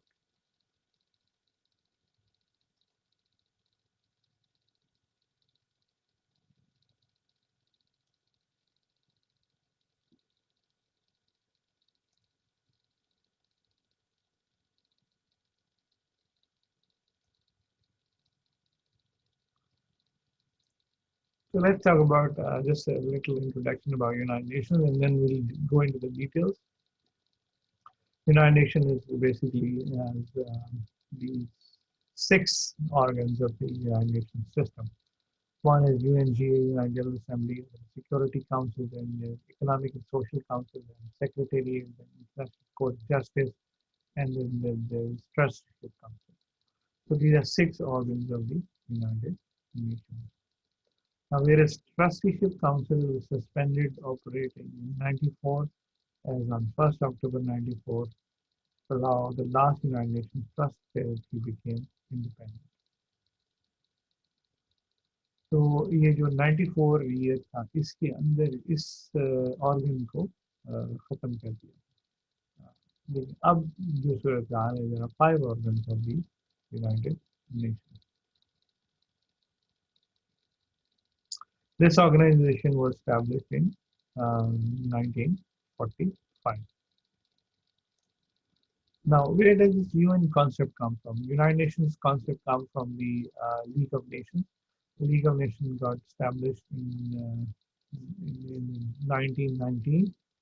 One of the 14 point of Woodrow Wilson, the US president at that time during the World War I, laid down the basis of this organization became the basis of world peace, which is known as League of Nations.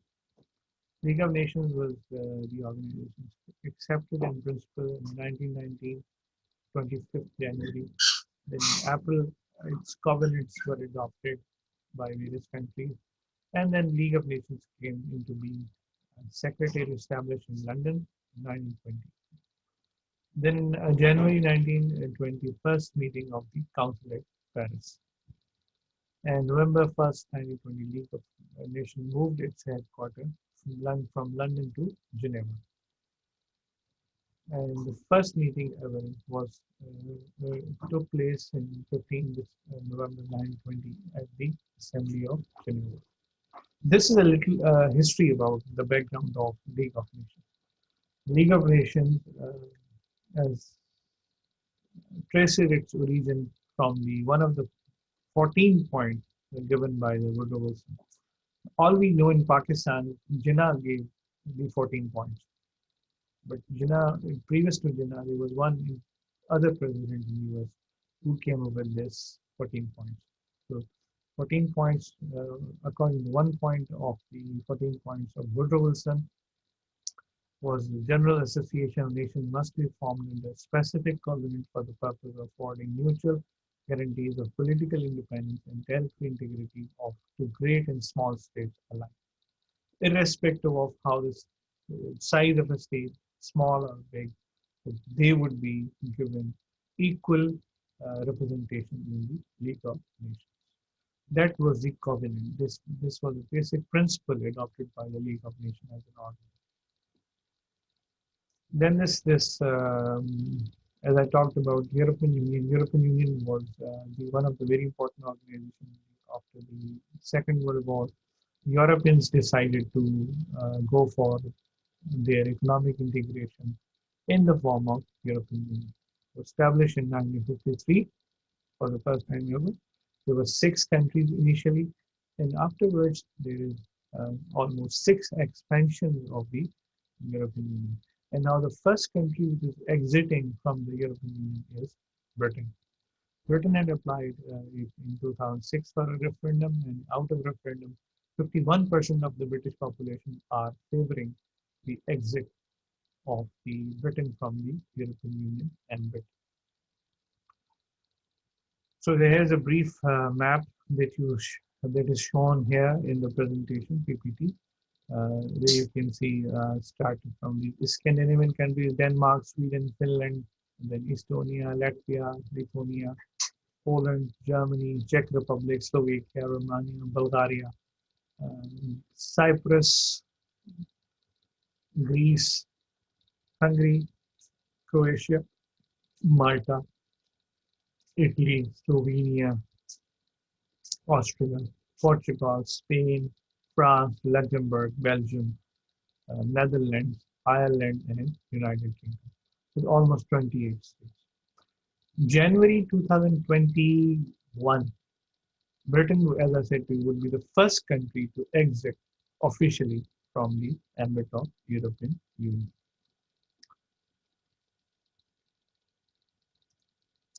APEC, Asia Pacific Economic Cooperation. APEC is almost 21 member states of APEC. Largely, as you see the map here, those countries which have access to Asian continent, as well as its shores are connected with the Pacific Ocean. So Canada, the United States of America, Australia, New Zealand, Indonesia, Malaysia, Thailand, then Brunei, Singapore, Philippines, Hong Kong. These countries are part of the APEC. They joined in 1989, and these countries who are in the purple, they joined in 1991. China is also part of the APEC organization in 1993. Mexico and Papua New Guinea joined it in 1994. Chile joined it later on in 1998. Peru joined this organization. So this is a regional alliance, regional organization. Then afterwards you have NATO. NATO is not an economic organization; it's a purely military alliance. Headquartered in Belgium, Brussels, established in 1949. Belgium, Canada, Denmark, France, Iceland, Italy, Luxembourg, Netherlands, Norway, Portugal, United Kingdom, and United States. In 1952, Greece and Turkey joined in NATO alliance. And in 1950, there is another. 1955, there is another country, Germany, joined the NATO alliance. Spain, 1982, 1980, 1999, Czech Republic, Hungary, and Poland. In 2004, Bulgaria, Estonia, Latvia, Lithuania, Romania, Slovakia, and Slovenia. In 2009, Albania became the first Muslim country to join this military alliance. Croatia, second Muslim country. Sorry, Turkey was also part of it. So there are 2 Muslim countries which are part of the NATO. In 2010, Montenegro, exactly in 2017, joined this military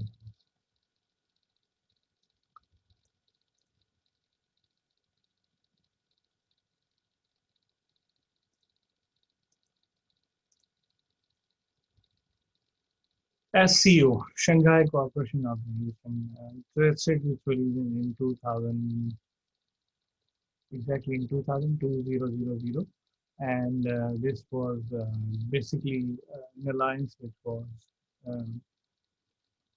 an alliance which was extension of Shanghai 5, 96. In 1996, there was already known as Shanghai 5. Then afterwards, in 2000, then Uzbekistan joined it, became SCO.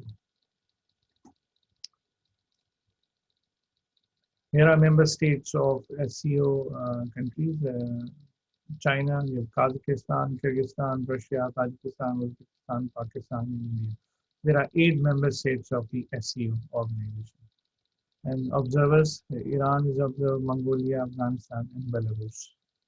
And there are direct states countries, Turkey, Nepal, Armenia, Sri Lanka, and Cambodia. This is the overall membership structure of this organization.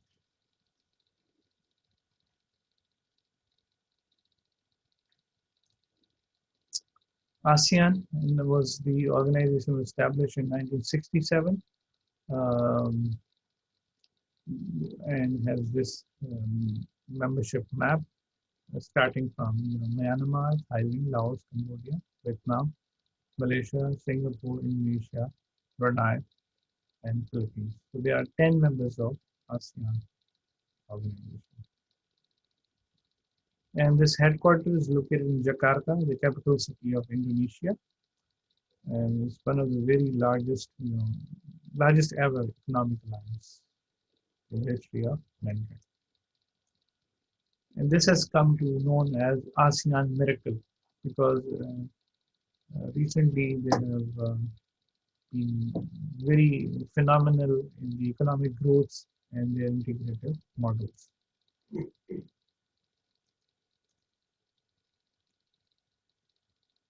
NAFTA. NAFTA is the trilateral trade alliance in North America, Canada, Mexico, and US. Established in 94, came into force and suspended in 1988 Canada-US Free Trade Agreement between the US and Canada. But this organization is not working well because of US rivalry with the Mexico. As you know, the US recently, under the Donald Trump administration, has made a decision to erect a wall against Mexico state. So they had kind of tussle going on between the Mexican state, Mexico Republic, and as well as the US.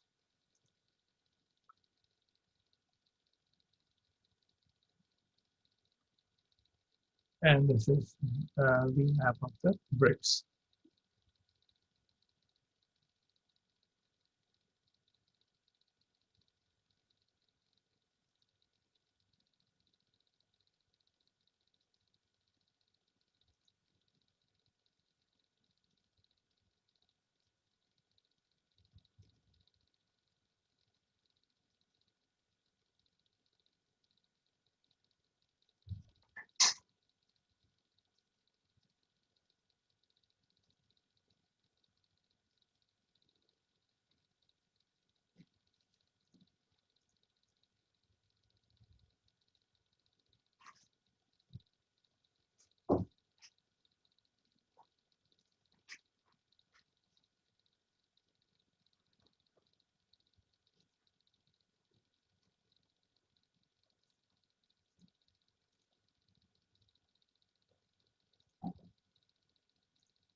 Let's talk about United Nations in a greater length because this is a very important organization.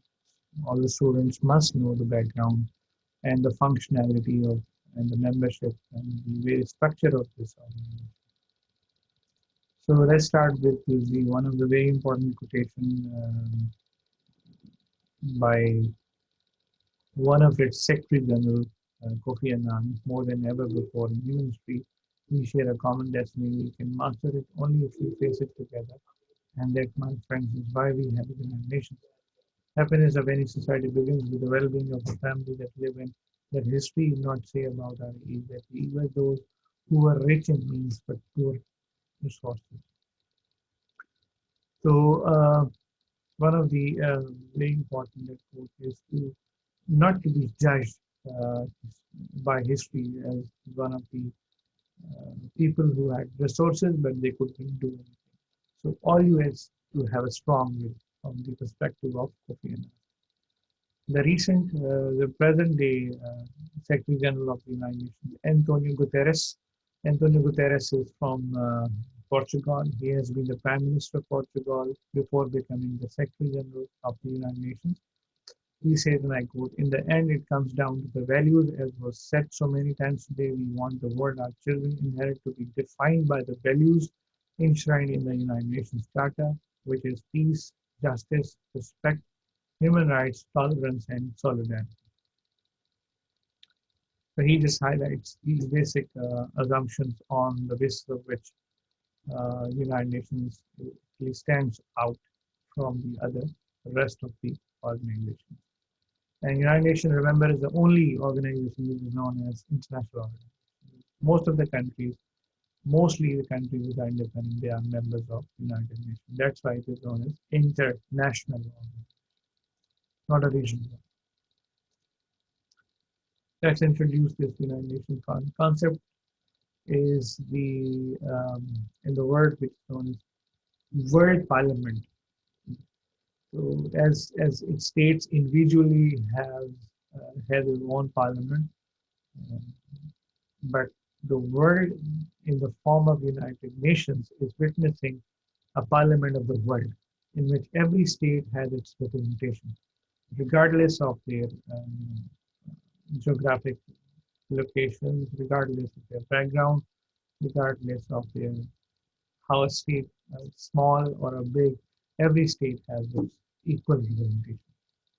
And it is also known as Congress of Men, in which individuals or the people who are representative of the various governments of their states, they actually talk about, discuss their issues and problems.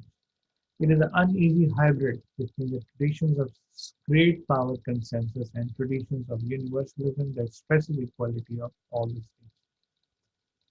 It's a mix, it's a hybrid between the traditional of the great power consensus, in which you see in the form of United Nations Security Council.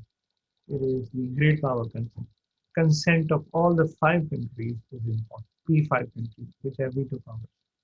While the traditions of universalism is enshrined in the form of United Nations General Assembly. UN Day was celebrated every year in on the 24th October, and United Nations Week is celebrated from 20 to 26 October. United Nations Charter has a preamble and 19 chapters, headquartered in New York, regional offices in Geneva, Vienna, and Nairobi. Official languages is six. 1994 suspension of the Trusteeship Council was witnessed. So all those who were part of the model United Nations must have a concept about United Nations already. So this is a brief introduction of the United Nations. Let's do a little history about United Nations. United Nations preceded origin from two of the conferences which took place in US. First in known as Dumbarton Oaks Conference, established on 21 August 1944 till October 7, 1944. It's formally the Washington Conversations on International Peace and Security Organization began started. An international conference in which UN was formulated and negotiated among international leaders. So Dumbarton Oaks is a place, Washington DC, where you saw the inception of the United Nations as an organization. The second conference is very important, which took place in San Francisco, capital of California state, where 50 allied delegates met together, as it is shown in this picture over here in this PowerPoint presentation. Finally, UN Charter was concluded and signed.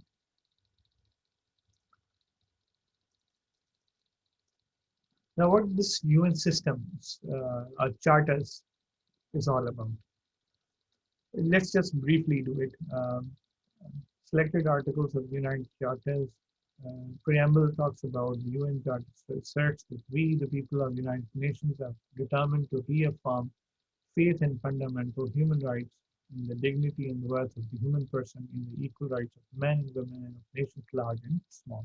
This is how the preamble of UN Charters uh, is getting started. The Article 1. Here are a few articles which are important. Article 1, 2, and 33, 42, and 99. There are 5 articles which we will be talking about in detail and various explanation of these articles to know what these articles are all about. Start with the Article 1, Clause 2, states that the purpose of the United Nations is to develop friendly relations among nations based upon respect for the principle of equal rights and self-determination of peoples and to take other appropriate measures to strengthen universal peace. So this organization was about the basic purpose of this organization is enshrined in the Article First, the one of the Article in which it says is to develop friendly relations between the member states and on the principles of equal rights and self-determination. And it is this organization which will be talking about peace in the world, universal peace. Article 2, clause number 7 states that nothing contained in the present charter shall authorize the United Nations to intervene in matters which are essentially within the domestic jurisdiction of any state. So Article 2 talks about non-interference of United Nations in the domestic matters of various countries. So it will not discuss the internal matters. All they will just talk about between when it comes to the peace of the world, when that conflict is going to translate into a regional conflict, then United Nations will discuss that. Otherwise, United Nations jurisdiction is not to discuss the domestic matters of various countries, unless it is a challenge to the global peace. Chapter number 6, Article number 33. It deals with the Pacific settlement of disputes. Here, Pacific means the peaceful resolution of disputes, in which the parties to any dispute continue to which is likely to endanger the maintenance of continuance of which is likely to endanger the maintenance of international peace and security shall first of all seek a solution by negotiation, inquiry, mediation, conciliation, arbitration, judicial settlement, resort to regional agendas, and other peaceful means of their own choice. So these are various methods through which states need to resolve their differences in disputes and conflicts. This Article 33 talks about the peaceful resolution of the dispute. Article 42, chapter number 7, talks about actions with respect to threats to the peace, breaches of peace, and act of aggression. It may take such action by air, sea, or land forces as may be necessary to maintain or restore peace and security. Security Council has sometimes authorized member states to use all necessary means, and this has been accepted as a legitimate application of chapter number 7. According to this Article 42 is about UN Security Council powers. Where does the Security Council starts to function? It starts to function when there is threats to the global peace, or breaches of international peace, or acts of aggression. In this situation, United Nations Security will call an emergency meeting to resolve the dispute and look into the matter of various countries. Article 99, the final article, which is a very important article of the United Nations, authorizes the Secretary General to bring to the attention of the Security Council any matter which is involved in may threaten the maintenance of the United States security. तो article 99 है जिसके अंदर जो है security council को secretary general जो है वो एड्रेस करेगा, बताएगा कि इस केस के अंदर इस मैटर के अंदर सेक्रेटरी जनरल इंटरवीन करेगा personally in order to highlight the issue. तो अगर हम कश्मीर इशू की बात करें तो ये आर्टिकल आपका सवाल ये हो सकता है कि किस तरह हम इन आर्टिकल्स को यूज कर सकते हैं for promotion of Kashmiri and Kashmiri people's rights. तो एक तो सेक्रेटरी जनरल कश्मीर इशू को पर्सनल अगर ले तो वो सिक्योरिटी सिक्योरिटी काउंसिल में डिस्कस कर सकता है, उसके पास पावर है with the relevance of article 19। तो हम ये कह सकते हैं कि सेक्रेटरी जनरल एंटोनियो गुतेरेस जो है वो इसके ऊपर नोटिस ले, जो जो इंडिया कर रहा है वायलेशन ऑफ LOC, जो भी कुछ कश्मीर के अंदर हो रहा है, सीज या इमरजेंसी या कर्फ्यू जो है, उसके उसके उससे रिलेटेड बात कर, पर्सनल रेपुटेशन के। और 42 आर्टिकल के अंदर सिक्योरिटी काउंसिल जो है खुद से जो है वो कह सकते हैं कि कोई भी ऐसा मैटर जिसके अंदर by land, by air, by sea forces, UN की पीस कीपिंग फोर्सेस को वो मोबिलाइज कर सकता है in order to secure peace of the Kashmir. Article 33 it talks about the peaceful resolution of the disputes with the settlement, negotiated settlement, inquiry, mediation between the parties by the third party, conciliation, arbitration, judicial settlement, and to resort regional agencies or organizations. ये भी हो सकता है reviewing the Kashmiri dispute. So we're done with the charter, UN Charter, United Nations Charter in detail. Now let's look at the different structure of the United Nations. I told you there are 5 organs of the United Nations, principal organs on the basis of UN system works: General Assembly, Security Council, Economic and Social Council, Secretariat, UN Secretary, where does the UN Secretary sits, and 5th is International Court of Justice, which is located in Netherlands. These are 5 organs of the United Nations. While the Trusteeship Council got away in 1994, this council was disbanded. It's no more an organ of the United Nations now. Moving further to the role of UN Security Council, UN Security Council is considered a powerful UN arm responsible for maintaining international peace and security and restore peace when it breaks down.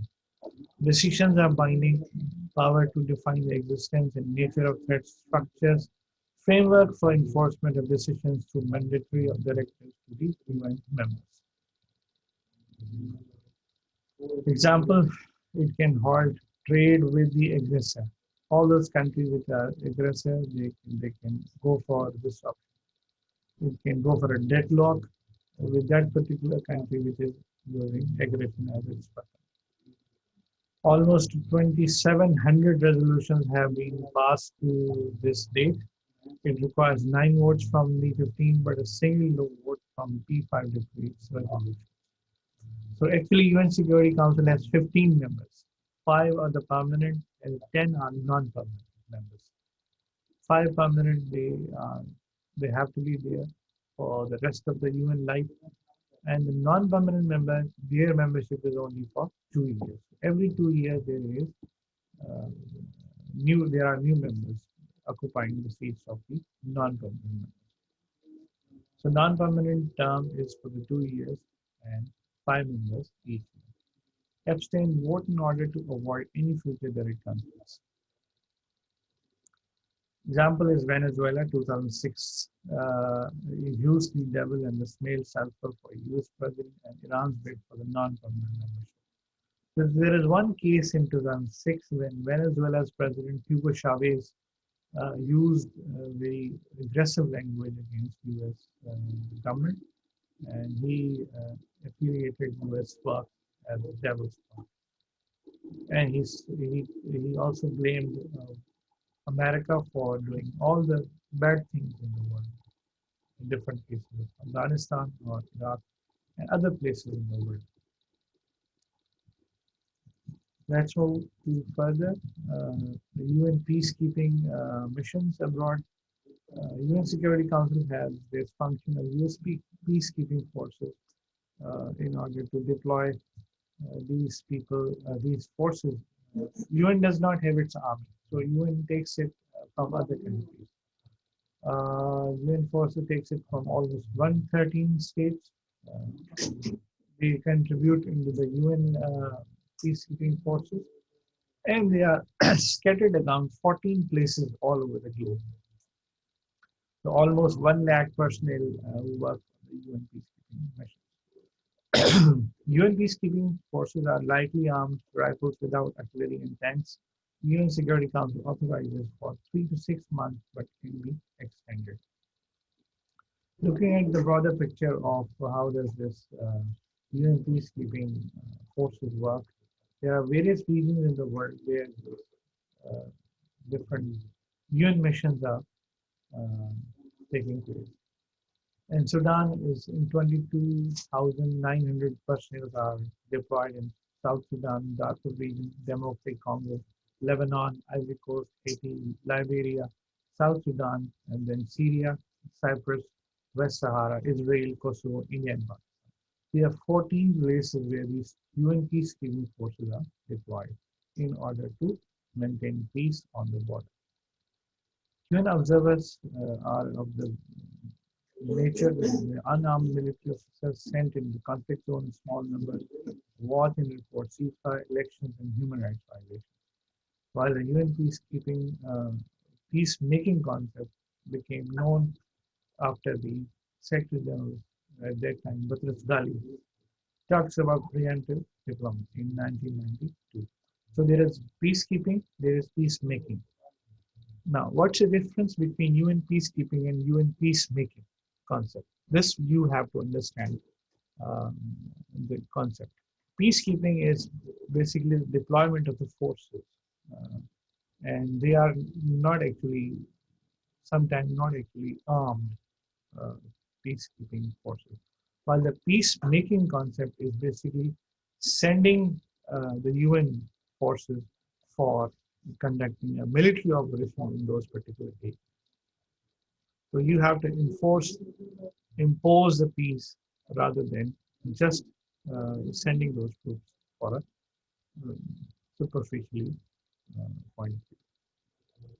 So peacemaking are more aggressive rather than the peacekeeping.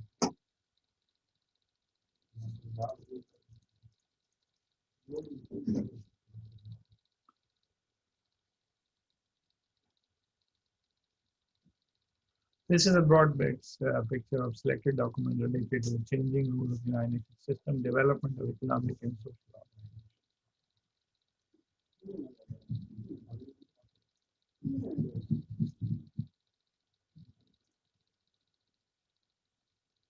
Now let's talk about what actually happens inside UN Security Council. How does the discussion take place? UN Secretary General often is considered as the topmost important person to conduct a debate discussion in order to resolve, discuss, debate a particular issue. Secretary General is a very important person. And then you have five permanent members of the UN Security Council. They have their opinion. Yeah, for Russia, China, US, France, and Britain. These are five states which are close to the Secretary General. And then you have non-permanent members. Non-permanent members 10 non-permanent और जिसका वो जो होगा problem होगा उस country को भी बुलाया जाएगा फॉर कश्मीर अगर इशू डिस्कस हो रहा है तो उस पाकिस्तानी रिप्रेजेंटेटिव को बिठाया जाएगा और इंडिया को भी बिठाया जाएगा to discuss the Kashmir crisis.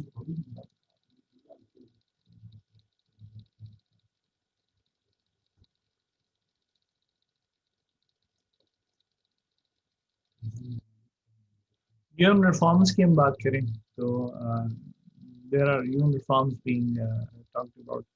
First UN reform is is the expansion of the UN Security Council organization. Germany, Japan, South Africa, India, Nigeria, Brazil, Egypt.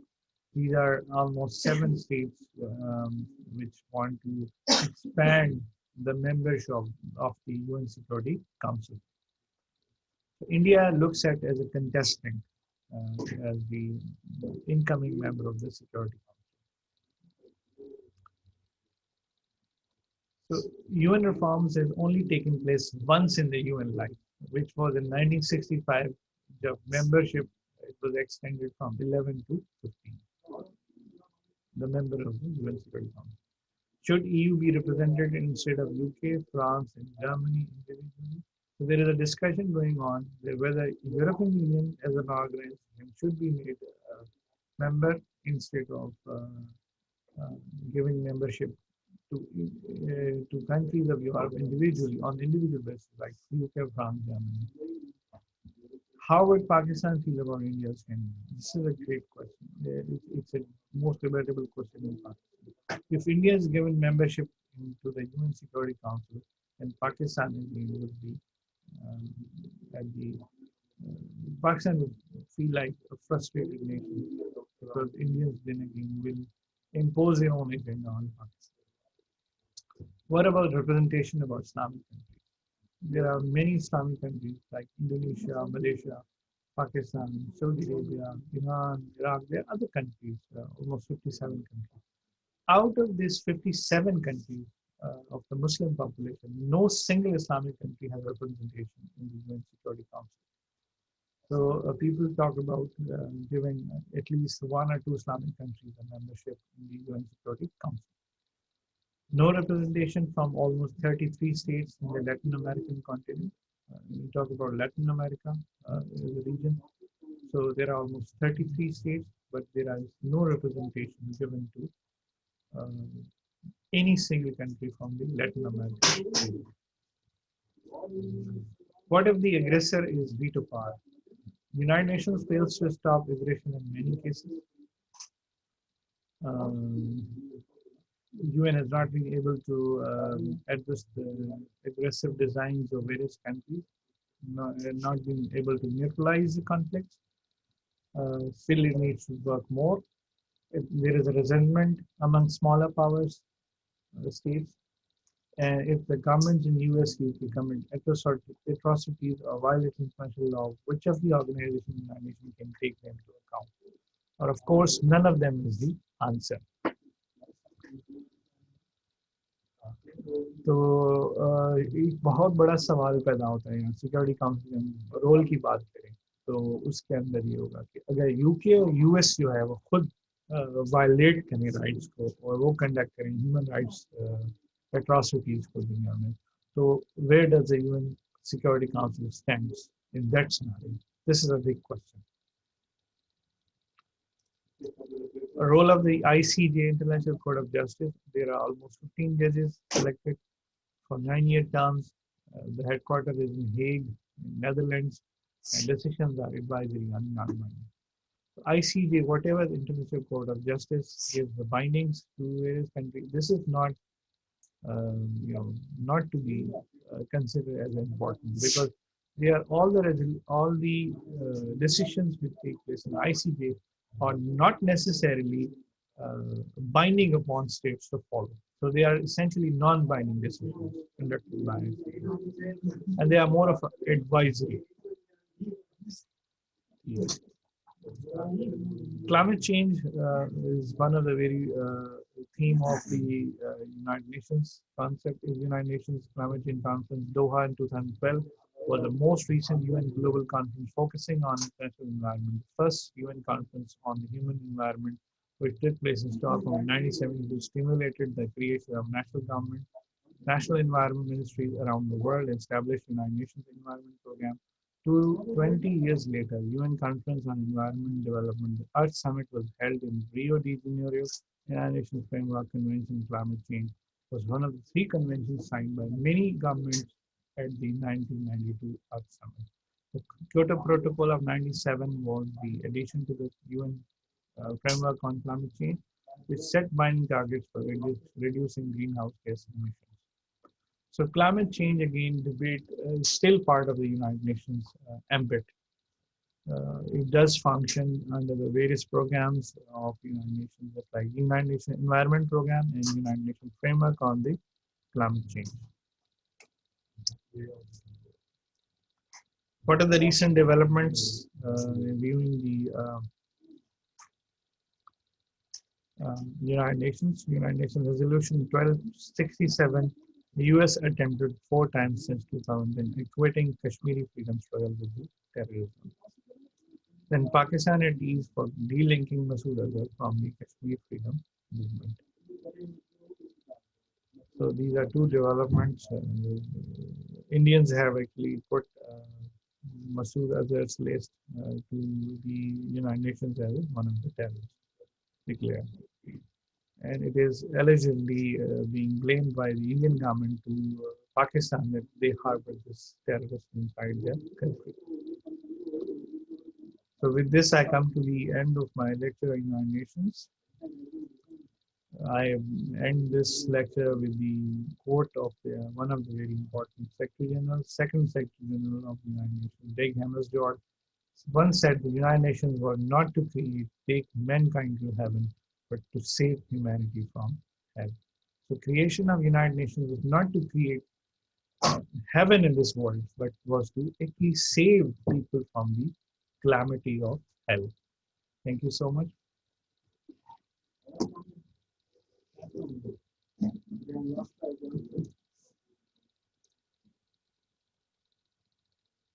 Any questions you have, you are free to express.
Sir एक assignment मैंने upload किया हुआ है related to this documentary on nuclear deterrence known as nuclear tipping point तो वो उसको देख के आपने क्वेश्चंस को एड्रेस करना है और वो अपलोडेड हैं क्वेश्चंस ऑन द एविडेंस ठीक है जी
Abdul Mois,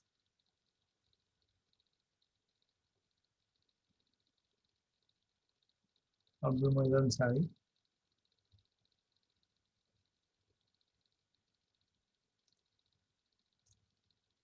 Arslan,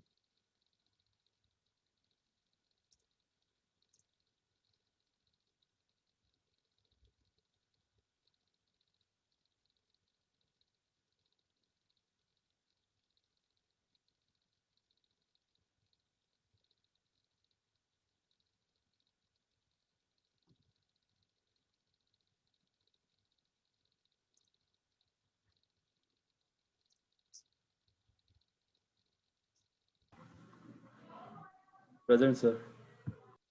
कौन से Arslan, okay, Arslan.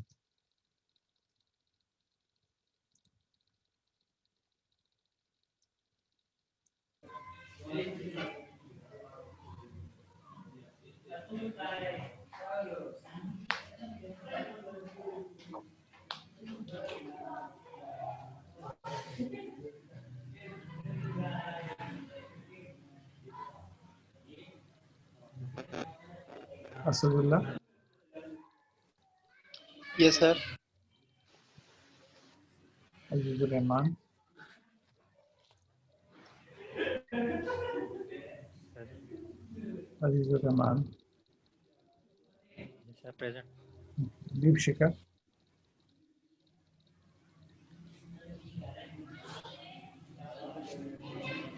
Deepshika,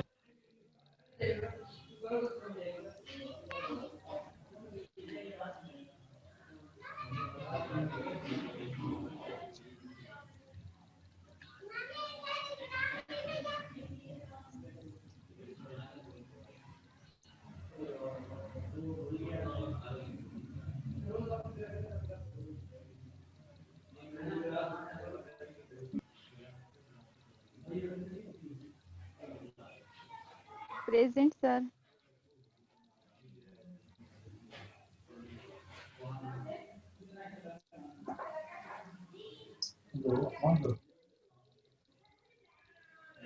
Faiza,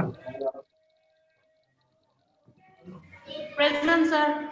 Faryal, Present, sir. Hamid, Present, sir. Abdullah, present sir. Maria Bhutto,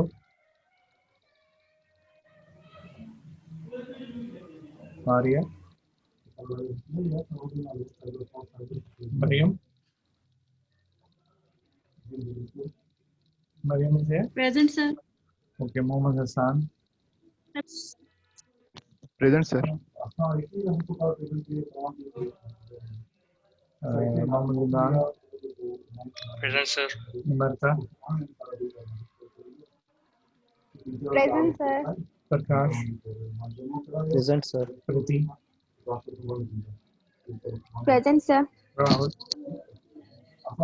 Present. Rizwana, Yes, sir. Saddam, Present, sir. Saifullah, Surinder, Yes, sir. Suraksha, Present, sir. Vanisha, Present, sir. Vikas, Yes, sir. Zahid, Present, sir. Zahir Hussain. Yes, sir. Thank you.